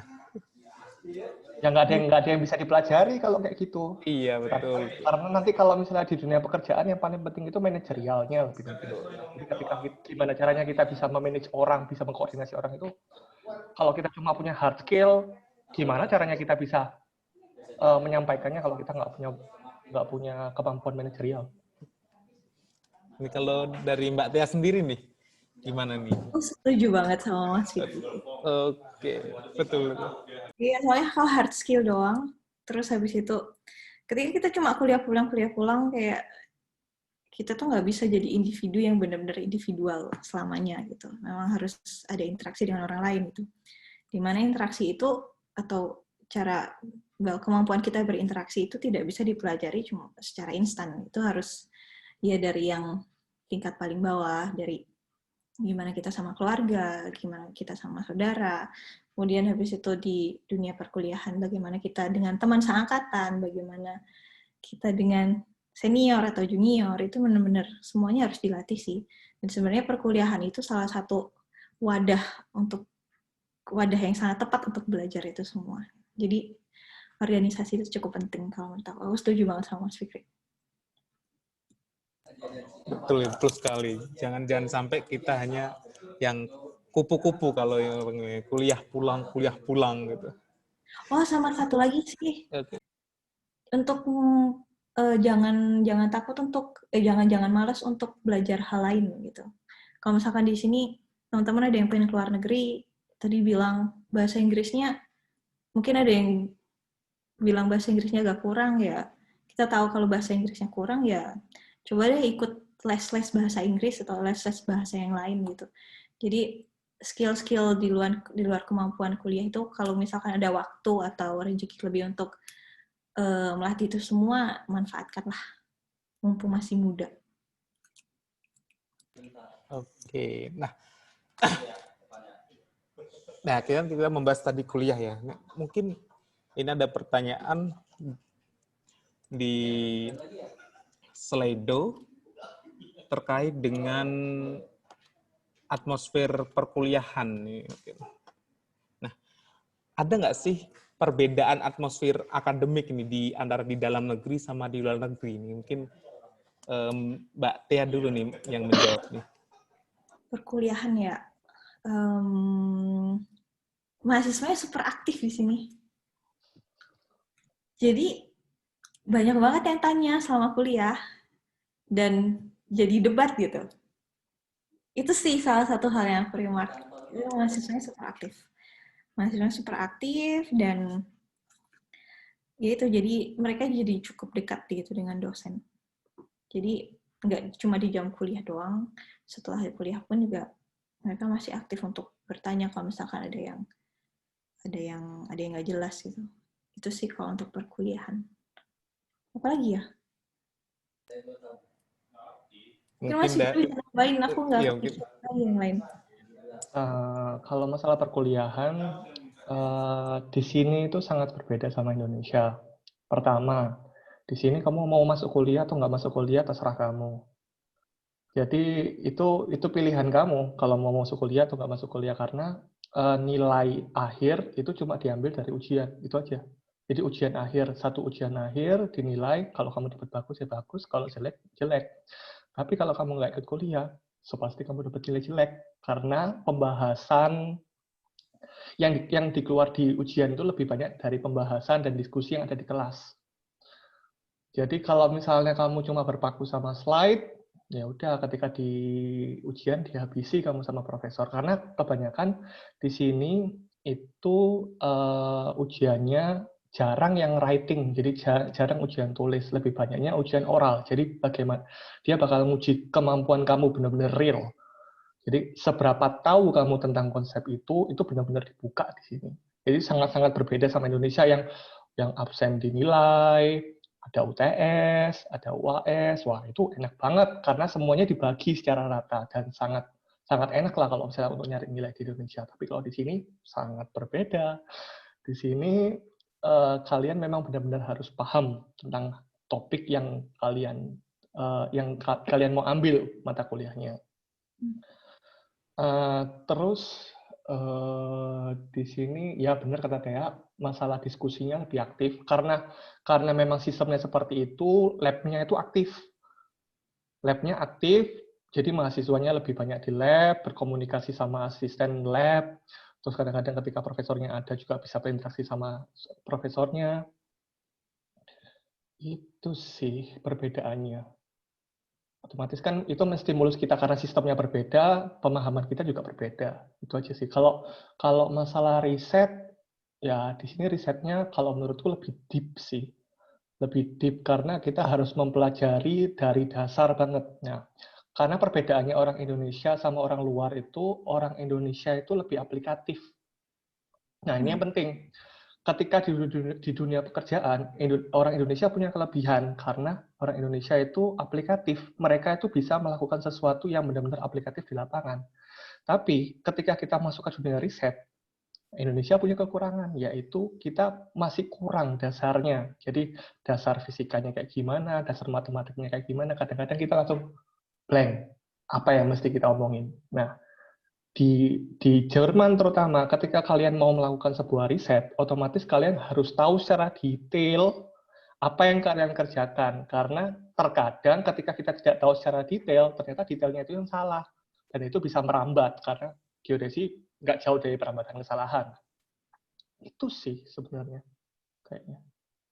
Iya, benar. Sama sih di Prancis juga gitu. Jadi dasar-dasar fisika, kalkulus, matematika, statistika, itu benar-benar dipakai. Walaupun S2 pun, selama S2 kita juga, ya selama S2 di sini, itu ada beberapa pemecahan, apa sih, tugas untuk memecahkan suatu masalah gitu. Misalkan ada topik A, kita bahas secara dalam di situ. Nah, ilmu-ilmu seperti itu dipakai. Jadi, ini yang masih S1, mumpung work waktunya panjang. di rumah, iya, itu masih panjang, dibuka lagi buku fisikanya, buku kalkulusnya. Itu untuk yang mau studi lanjut itu benar-benar dipakai ntar. Oke, oh ya mungkin untuk peserta webinar jika mau ada bertanya langsung silakan bisa raise hand ya, nanti akan saya panggil seperti itu. Nah,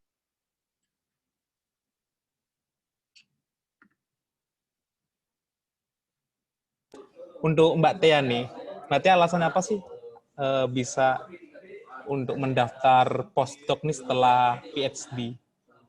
Kira-kira apa gitu yang mendorong untuk melakukan apa untuk postdoc gitu?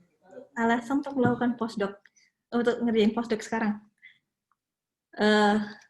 Karena jadi mungkin selama S3 kemarin dan juga ketika baru lulus S3, saya masih berkeinginan untuk berkecimpung, bahasanya gitu banget, berkecimpung di dunia riset dan akademia gitu. Dan untuk di luar negeri, salah satu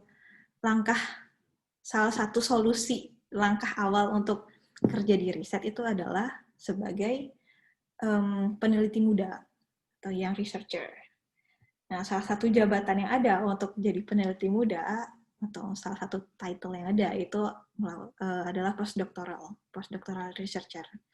Jadi memang aku benar-benar baru lulus, baru merasakan dunia kerja.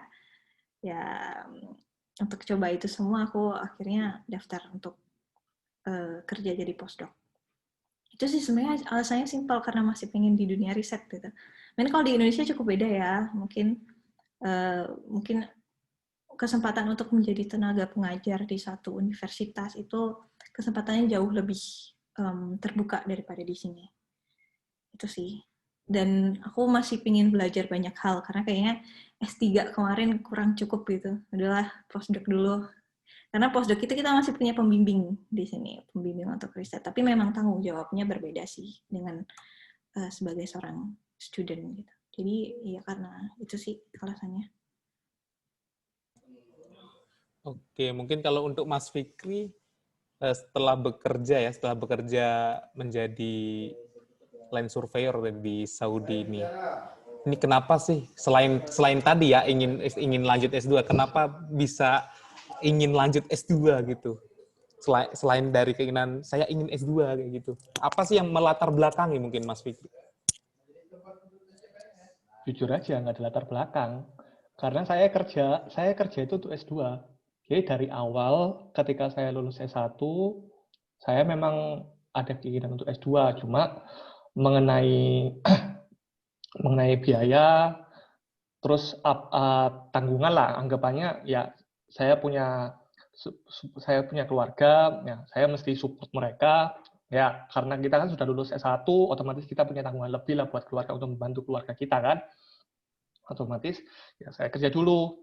Tapi di dalam pikiran saya, ya gimana nanti kalau misalnya ada kesempatan saya bakal S2, gitu aja. Jadi setelah saya kerja beberapa tahun, terus saya udah punya tabungan yang cukup, saya minta izin orang tua saya, boleh nggak saya S2? Soalnya saya memang dari awal pikirnya S2. Ya udah, akhirnya diizinin, ya saya berangkat S2. Itu sih sangat simpel sih alasan saya. Nggak ada alasan-alasan latar belakang yang lain. Karena kalau di dunia di industri itu gitu-gitu aja sih sebenarnya. Kita belajar lebih karena perkembangan teknologi di industri itu sangat pesat, terutama di luar negeri. Jadi kalau di Indonesia mungkin kita cuma survei topografi biasa, tapi kalau ya aku nggak tahu sekarang di Indonesia udah topografinya seperti apa. Tapi kalau di luar negeri kita sudah topografinya udah mobile mapping kebanyakan. Jadi secara operasional itu lebih efektif daripada survei topografi menggunakan GPS atau TS, tapi ya mungkin biayanya lebih tinggi. Terus kalau misalnya masalah scanning mungkin di dalam negeri, oke, scanning ya pakai tripod biasa, tapi kadang di sini, waktu saya di luar negeri, saya harus lakuin dimensional control silos. Nah, saya nggak boleh masuk dalam silos itu untuk ngitung volume, otomatis saya mesti pakai interest scanning. Jadi saya pakai tripodnya itu memang disetting dengan pipa khusus supaya scanningnya diputar dari bawah. Jadi supaya nanti saya turunin ke bawah, terus saya bisa scanning area kosong di dalam objek yang mau saya survei itu dari atas. Nah, otomatis dari situ kita juga belajar sih sebenarnya. Kita belajar gimana sistemnya, gimana parameter kesalahannya, gimana kita membuat control network-nya. Kita belajar di situ. Tapi ya namanya industri ya kerjaannya gitu-gitu aja. Jadi buat saya lebih menantang ketika saya belajar teknologi yang lebih advance di luar negeri. Itu sih alasan saya sebenarnya. Oke, nah ini ada pertanyaan dari peserta melalui Slido dari Emilia Novitasari. Untuk kedua pembicara nih, apa saja yang harus dilakukan ketika sudah kuliah di luar negeri? terutama dalam beradaptasi di sana terkait dengan budaya pastinya yang sangat berbeda dengan Indonesia. Nah, mungkin Mas Fikri nih yang dulu menjawab. Kalau masalah budaya, itu sih sebenarnya saya juga bingung jawabnya. Karena kalau beradaptasi ya kemampuan kita sendiri cara beradaptasi ya kita harus menerima budaya yang ada di sini gitu aja. Jadi kita harus mempelajari bagaimana karakter orangnya seperti apa. Ya yang paling penting sih sopan santun. Ya selama kita santun sama orang itu, ya orang itu pasti respect sama kita. Itu aja sih kayaknya nggak ada hal yang perlu ditakutkan masalah adaptasi karena adaptasi itu tergantung diri kita sendiri. Kalau aku sih kayak gitu. Itu sih, iya. Kalau jawab aja ya. Iya boleh. Oke, silakan Mbak Tia. Kalau tentang kesopanan sebenarnya kalau bisa nanggepin standar kesopanan secara general dimanapun tuh sama. Jadi yang penting sopan. Sama jangan minder. Karena jujur orang sini itu lebih mereka cukup terbuka. Mereka paham kalau misalkan ini adalah itu orang asing jauh dari rumah gitu. Jadi kalau misalkan kita ada kesulitan atau apa, mereka itu bakal dengan senang hati membantu sih. Cuma ya gitu tergantung kitanya. Kalau kita orangnya sensi atau memang benar-benar menutup diri ya itu mereka juga kayaknya malas bantuin gitu. Tapi kalau misalnya kita orangnya baik-baik aja, terus harus sopan, ramah, itu banyak banget kok yang mau membantu kita untuk beradaptasi. Dan itu jangan kupu-kupu kalau kuliah. Entah itu ngobrol sama teman, entah ngobrol sama dosen, atau gimana. Tapi kalau misalkan di luar negeri, kita punya salah satu organisasi atau asosiasi namanya PPI. Mungkin untuk teman-teman yang pengen merasakan rumah di luar negeri, ya ngomong bahasa Indonesia sama masih pengen ngomong bahasa Indonesia atau apa, ya main-main sama teman-teman PPI lah. Tapi itu saranku jangan main-main sama teman-teman PPI doang. Ya rugi dong kalau misalnya sini mainnya sama orang-orang yang sekumpulan doang gitu. Cobalah bergaul dengan orang lain. Itu sih. Jangan minder. Iya, terkadang kan ada rasa sedikit minder mungkin tuh Mbak Tia Mas yang apa, aduh takut nih apalagi ketika memulai pembicaraan nih dengan orang nih ya. Itu kayak menjadi suatu beban yang berat gitu. Sebenarnya enggak kok. Mereka cukup terbuka dan welcome dengan orang lain di sini. Sebenarnya kalau misalnya kita mikir, bukan kita aja yang kayak gitu. Sebenarnya mereka juga seperti itu. Ya kita harus mikirnya seperti itu. Kalau misalnya sama-sama tidak membuka diri, ya nggak bakal ada komunikasi. Jadi ya itu tergantung sama diri kita sendiri. Gimana caranya kita bisa membuka diri, dan gimana caranya kita berkomunikasi sama orang itu. Sih.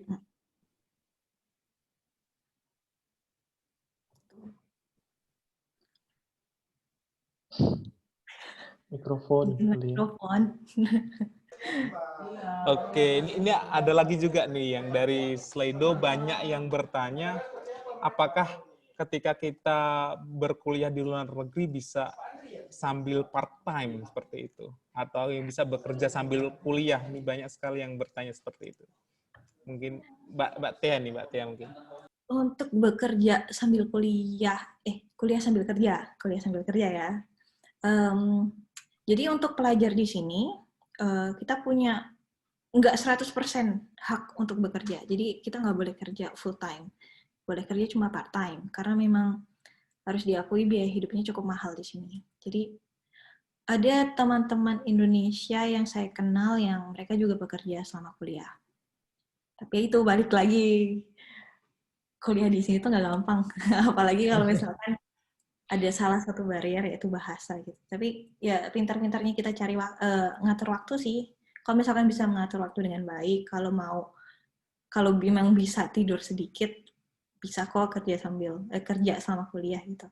Cuma kalau saya pribadi kemarin kuliah saya full banget dan saya tahu diri saya nggak bisa manage gitu. Jadi enggak. Tapi bisa kok. Rata-rata kerja di restoran, di kafe, kemudian di perpustakaan, itu bisa jadi tambahan uang saku. Itu sih. Ya, berarti pintar-pintar untuk memanage waktunya ya. Gitu. Kalau dari Mas Fikri nih bagaimana nih kalau berkuliah sambil kerja gitu?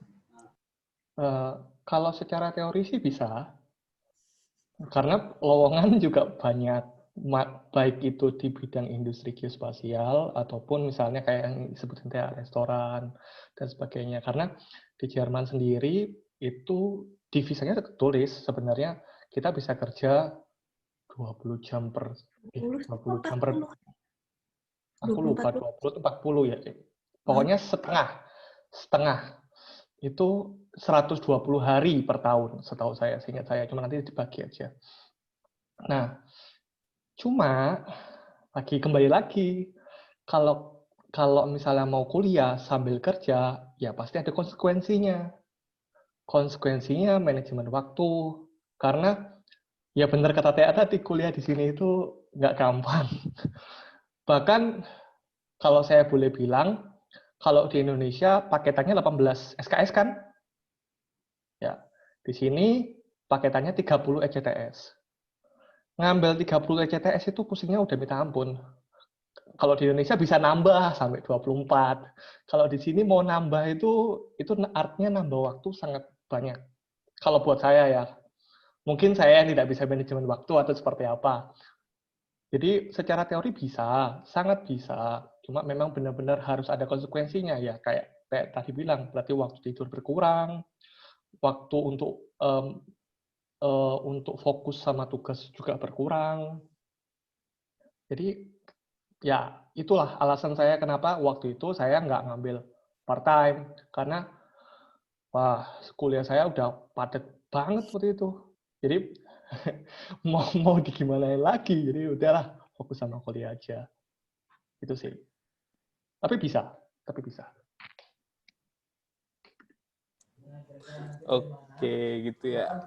Nah, ini saya umumkan lagi ke peserta ya. Jika ingin bertanya secara langsung, silakan bisa raise hand, nanti akan saya panggil nih. Jangan takut memulai pembicaraan seperti itu kan, itu sudah disampaikan oleh dua pembicara kita yang keren-keren nih, bercoba untuk memulai komunikasi dan kepo. Gitu. Kalau aku ngintip di Slido itu ya, banyak pertanyaan tentang bagaimana beradaptasi, bagaimana bersosialisasi, gitu-gitu. Emang kalau misalkan orangnya memang minder, itu deh coba cari teman dekat. Well, teman dekat, teman yang cukup dekat gitu. Iya, itu sih, itu cukup membantu. Jadi ketika punya teman, nanti dikenalin sama teman-temannya, terus jadi teman-teman yang lain, jadi itu sih salah satu cara untuk kita bisa membaur dengan warga lokal istilahnya. Tuh. Oke. Kemudian kita menjadi seorang alumni geomatika dari Indonesia. Kalau pandangan Mbak Tia, Mas Fikri terkait peluang kita nih sebagai alumni geomatika Indonesia untuk berkarir di luar negeri, baik itu secara akademisi, baik itu secara profesional, itu bagaimana sih Mbak peluang kita kayak gitu?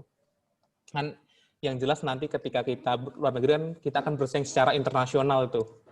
Nah mungkin ada nggak mungkin tips, trik, kemudian gini loh kalau kita mau berkarir kayak gitu, mengenai peluang sebagai seorang alumni geomatika Indonesia. Mungkin dari Mas Fikri. Kalau di dunia industri, balik lagi, peluangnya sangat besar. Karena kalau saya lihat di bidang geodesi, orang Indonesia masih belum banyak, tapi sudah mulai banyak, terutama di bidang offshore. Di bidang offshore, wah banyak banget. Jadi mungkin perusahaannya ada di Indonesia, tapi mereka proyeknya di luar negeri. Jadi kadang-kadang ketika saya lagi di Saudi, saya dikontak sama senior saya, saya lagi di sini ya, kita bisa ketemu. Jadi sebenarnya, terus kalau kalau di bidang di struktural, orang Indonesia itu lebih banyak di middle management. Jadi kalau kesimpulannya sih sebenarnya orang Indonesia sudah diakui kemampuannya sebenarnya. Jadi berbeda sama mungkin orang dari negara lain yang memang datang ke sana untuk cari kerja. Jadi mereka range posisinya mereka itu ada dari porter dari bawah sampai top general manager. Tapi orang Indonesia datang ke sana itu sebagai spesialis, sebagai expert di bidang geodesi. Jadi menurut saya peluangnya sangat besar kalau ingin bekerja di luar negeri dengan kapasitas, maksudnya dengan kapasitas orang Indonesia yang sudah bekerja di luar negeri otomatis. Jadi orang Indonesia tenang aja, orang Indonesia sudah diakui kemampuannya di luar negeri. Jadi untuk adik-adik jangan takut untuk apply kerja di luar negeri karena orang Indonesia diakui lah kemampuannya. Untuk di bidang riset, karena saya sekarang lagi tergabung di VLBI Group German Research Center for Geoscience, salah satu peneliti di sini itu pernah bilang sama saya suka untuk kerja bareng orang Indonesia, karena orang Indonesia itu lebih aplikatif di bidang disaster management. Jadi kalau misalnya masalah natural disaster, mereka tuh aktif untuk mempelajari, terutama karena otomatis kan kita mesti mempelajari tentang early warning system untuk menghindari bencana-bencana yang ada di negara kita. Jadi banyak orang Indonesia yang datang ke Jerman untuk riset, untuk belajar bareng sama orang Jerman untuk membuat paper atau kayak gimana untuk mendesain early warning system yang ada di Indonesia. Jadi otomatis dan sampai sekarang impresi mereka terhadap orang Indonesia itu sangat baik. Jadi baik di bidang industri atau di riset, menurut saya peluang geomatik itu masih besar banget. Apalagi kerjaan orang geodesi itu sangat banyak sebenarnya. Itu sih dari saya. Oke, jadi peluang masih sangat banyak sekali gitu. Mungkin dari sisi Mbak Tia ini, bagaimana Mbak? Kalau dari peluang, aku setuju banget sama Mas Fikri sih. Peluangnya itu banyak banget. Cuma gitu, apalagi kalau misalkan untuk lowongan-lowongan pekerjaan saat ini kan sudah disebar secara global gitu. Jadi negara manapun bisa apply. Kita cukup beruntung karena Indonesia tidak punya masalah diplomasi dengan negara apapun gitu. Jadi peluangnya sangat banyak. Tapi tergantung lagi kita mau apply atau enggak gitu. Memang itu sih. Untuk S3 pun, S3 itu kalau di Eropa ya, itu kadang ada yang topiknya kita yang ngajukan atau profesor ngajukan, terus kita cari beasiswa. Ada juga yang salah satu profesor punya project, nah mereka membutuhkan PhD, itu jadikan sebagai salah satu lowongan pekerjaan. Itu juga sebenarnya kesempatannya terbuka banyak karena ya siapapun bisa ngakses, kita pun di Indonesia pun juga ngakses gitu. Cuma balik lagi, kita mau atau enggak gitu. Dan yang dilihat dari lowongan pekerjaan seperti itu tuh bukan nationality-nya sih, tapi dari kemampuan kita. Jadi apakah kemampuan kita cukup untuk negara-negara yang membutuhkan, kadang ada kayak seperti Belanda, Inggris apalagi, itu mereka akan minta sertifikasi bahasa gitu. Jadi memang ketika kita punya waktu untuk mengasah kemampuan bahasa asing kita, itu coba diasah sih. Dan kalau di Jerman, bahasa Inggris masih oke, bisa digunakan kehidupan sehari-hari. Kalau di Prancis ini agak beda lagi ceritanya, agak sulit. Bahasa Inggris penting, tapi kalau kita bisa bahasa negara setempat itu akan lebih bagus lagi. Jadi memang peluang terbuka lebar ketika kita pede dan kita punya bekal yang cukup sih untuk apply. Jadi nggak ada hambatan apapun. Oke, jadi peluang terbuka lebar dan tetap harus pede untuk apply gitu. Oke, ini ada dari Ayu yang sudah present. Silakan open mic dan tanya ke narasumber. Terima kasih Pak atas kesempatannya. Jadi saya di sini akan menanyakan kepada narasumber, apakah ada ketakutan-ketakutan yang dirasakan pas pertama ingin atau akan mendaftar kuliah di luar negeri, dan bagaimana cara mematahkan ketakutan-ketakutan itu, dan bagaimana juga cara mengubah ketakutan itu menjadi semangat yang baru. Terima kasih. Oke. Mungkin siapa ya? Mas Fikri ya? Mas Fikri dulu menjawab. Ya, kalau masalah ketakutan, ketakutan itu malah baik sih, tergantung manajemennya. Jadi kalau misalnya kayak contohnya, jujur saya waktu pas berangkat, saya orangnya itu ya udah lillahi ta'ala aja, udah berangkat, saya nggak pernah mikir masalah yang lain. Cuma pasti ada ketakutan di dalam diri saya, masalah bahasa atau segala macam. Tapi yang di dalam mindset saya, ketika saya ada ketakutan hal itu, justru saya menilai itu sebagai kelemahan saya. Karena saya tahu itu kelemahan saya, misalnya bahasa contohnya. Otomatis, karena saya tahu kelemahan saya, berarti saya harus belajar lebih banyak, gitu aja. Simpelnya karena kita tahu kelemahan kita bisa mengubah itu menjadi keunggulan ketika kita tahu sebenarnya kelemahan kita itu seperti itu. Jadi kita harus mengenali dulu ketakutannya seperti apa. Habis itu, oke, karena kita tahu apa yang harus kita lakukan supaya itu bisa jadi modal buat kita. Tapi kalau masalah ketakutan, saya jujur aja saya nggak pernah mikir 2 kali untuk melakukan sesuatu.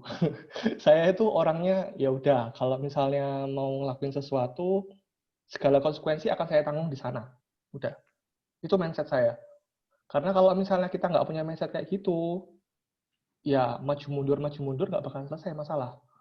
Kalau mau menyelesaikan sebuah masalah, kita harus maju terus. Apapun yang ada di depan harus kita berantas semua. Itu sih mindset yang saya punya sampai sekarang. Oke. Berani untuk terus maju ya Mas Fikri, seperti itu. Kalau Mbak Tia nih, gimana Mbak menanggapi pertanyaan dari peserta? Ketakutan ya. Mungkin ya aku cukup paham sih. Kita bakal berada di tempat yang baru dengan orang-orang yang baru, belum kenal siapa-siapa gitu kan. Mungkin ya ketakutan paling pasti paling sering ditemuin itu normal. Tapi itu kita coba beradaptasi diri sih. Sama tadi benar yang dibilang Mas Fikri. Ketika kita tahu, oh aku takut nggak punya teman gitu. Kira-kira kenapa ya nggak punya teman? Karena aku minder. Karena itu sebenarnya sudah jadi langkah awal, kita udah kenal dulu diri sendiri kita, apa sih kelemahannya gitu. Terus habis itu ya ketika kita tahu kelemahannya, ya harus cari solusi gitu. Cari solusi dari segala kelemahannya gitu. Mungkin dari segi bahasa, wah aku takut nggak ngerti nih gitu. Ya solusinya adalah mungkin pakai taktik-taktik yang aku ceritain tadi, pinjam catatan teman atau nemuin dosen setelah kuliah, atau aku dulu waktu beberapa minggu pertama itu aku rekam perkuliahan. Jadi ketika di rumah aku dengerin lagi kuliahnya seperti apa. Memang butuh usaha-usaha ekstra sih untuk menghadapi hal-hal yang baru. Cuma ketika kita di situ harus dilakukan sih. Ini tetap semangat sih sebenarnya salah satu solusinya. Dan juga itu kenali kekurangan apa dan kita harus tahu solusinya apa. Menjawab nggak ya kira-kira yuk? Ya, menjawab kok. Terima Ya, kasih. semangat. Tetap semangat deh pokoknya. Nah, mungkin ini juga ada dari Slido lagi, dari Mayasari. Apa sajakah hal menguntungkan kuliah di luar negeri yang tidak bisa didapatkan di dalam negeri? Dan bagaimana trik untuk dapat membuka diri kepada orang asing? Untuk Mas Fikri dan Mbak Tia. Mungkin Mbak Tia dulu nih. Hal menguntungkan di luar negeri. Kita nggak ketemu orang dengan culture yang sama. Itu sih, kalau orang yang suka belajar hal baru, kuliah di luar negeri itu banyak banget keuntungannya. Terus habis itu, ya itu sih, kita membuka wawasan. Kita mengenal hal baru, mengenal culture yang baru, mengenal orang-orang yang baru. Itu sih keuntungan utama gitu. Selain kita harus akuin sih untuk kuliah di Eropa memang teknologi pengetahuannya cukup advance daripada di Indonesia untuk beberapa hal gitu. Itu sih keuntungannya. Dan juga pertanyaannya tadi apa untuk membuka diri kepada orang asing?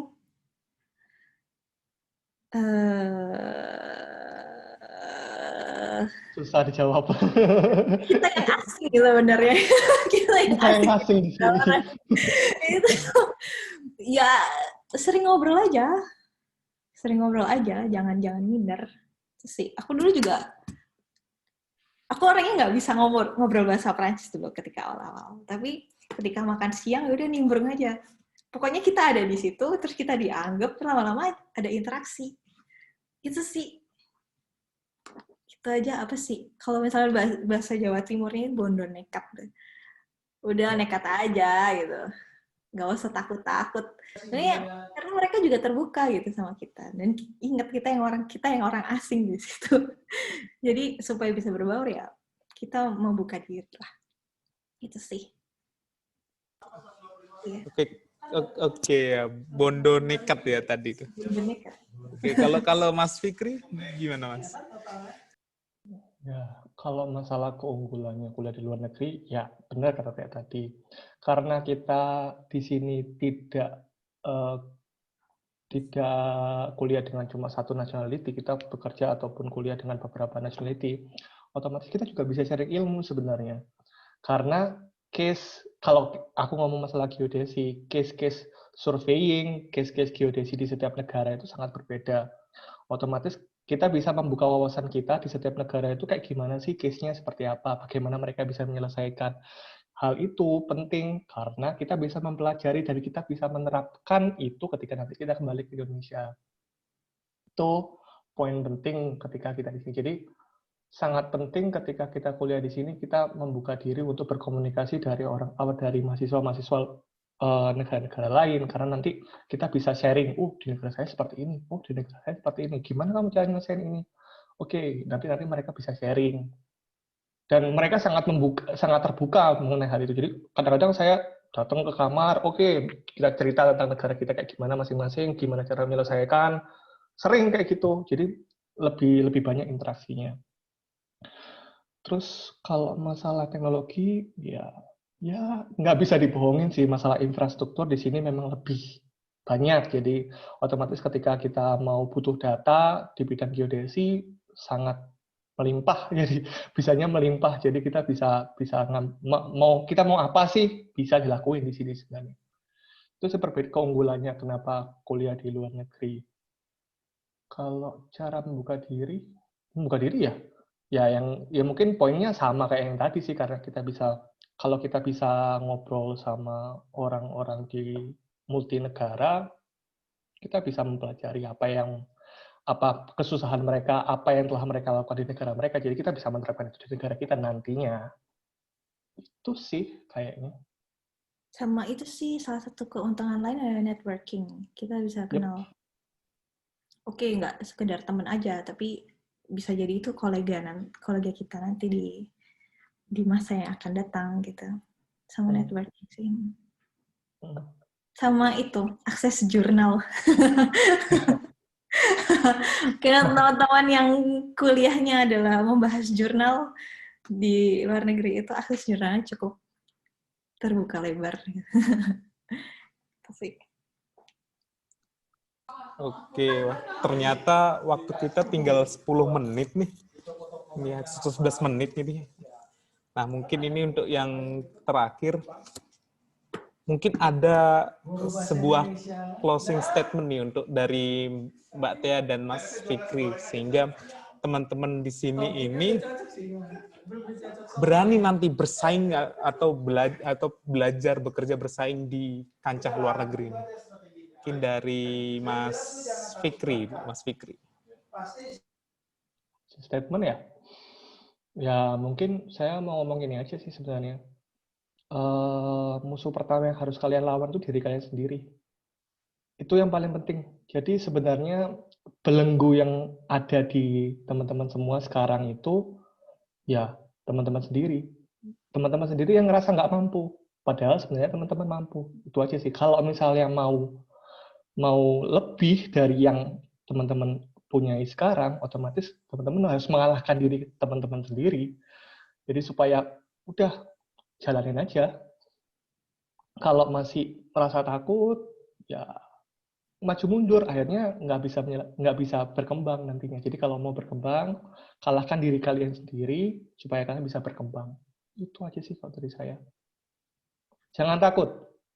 Kesempatan di luar negeri itu sangat terbuka.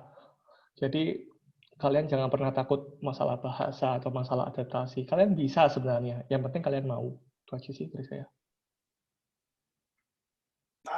Oke, kalau dari Mbak Tia, closing statement untuk ini mungkin adik-adik geomatika yang ada di sini, geodesi geomatika yang ada di sini, supaya berani nanti ketika bersaing di luar negeri ini. Kalau bicara tentang persaingan, kita harus butuh modal. Modal itu apa? Kita sebagai mahasiswa, kuliahnya yang benar. Terus, mahasiswa nih, organisasi juga. Jangan kupu-kupu. Organisasi itu penting. Dan juga ketika kita punya waktu lebih untuk mempelajari hal baru, entah itu dari segi bahasa, manajerial, manfaatkan itu. Sama satu lagi sih, tadi mau ngomong apa ya? Peluang itu terbuka lebar, dan luar negeri itu tidak semenyeramkan yang kalian bayangkan. Sama aja kok sebenarnya. Cuma ya adalah beda-beda dikit, tapi tidak menyeramkan. Jadi tetap semangat dan ya tetap semangat dengan apa yang kalian kerjakan. Sekarang banyak yang mahasiswa kuliah yang benar, dan itu sih tetap semangat dan jangan minder. Oke, semangat dan jangan minder ya. Dan juga komunikasi juga tadi. Oke, ternyata kita sudah di penghujung acara ini. Untuk peserta daftar hadir silakan diisi, sudah saya share di chat. Kemudian ini kita sesi foto bersama nih, foto bersama kita. Mungkin para peserta bisa mengaktifkan kameranya untuk diambil gitu untuk foto bersama.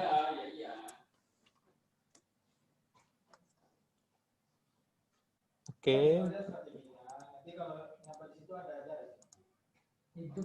1, 2, 3.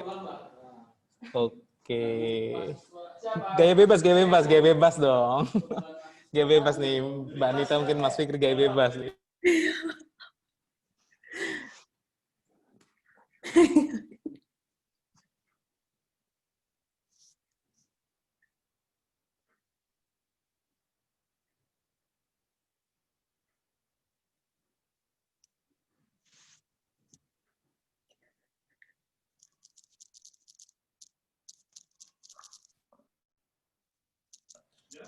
Oke nih terima kasih untuk Mbak Tia dan Mas Fikri nih, informasi-informasi yang sudah diberikan pada seminar online siang hari ini. Sungguh sangat bermanfaat sekali nih. Nah, mungkin juga bagi saya yang nantinya ingin untuk studi S3 keluar juga ini, menjadi bekal untuk saya juga ini. Dan juga untuk adik-adik mungkin yang ingin lanjut studi S2 di luar negeri. Dan ini ada informasi. Oh, bentar ya.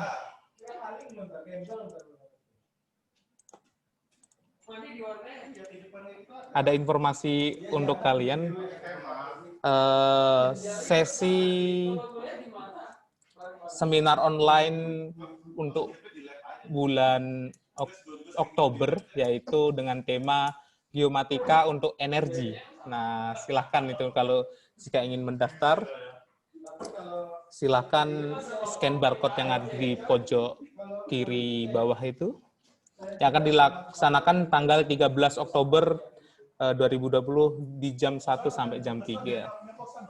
Ini. Oke. Oke, kita sudah di penghujung acara. Terima kasih sekali lagi untuk Mbak Tea dan Mas Fikri atas waktunya siang hari ini, atau kalau di sana pagi hari ini. Terima kasih. Silakan untuk daftar hadir bisa diisi di link yang sudah saya berikan. Untuk seminar online siang hari ini saya tutup. Saya selesaikan. Terima kasih. Wassalamualaikum warahmatullahi wabarakatuh. Waalaikumsalam warahmatullahi wabarakatuh. Terima kasih, Pak. Terima kasih.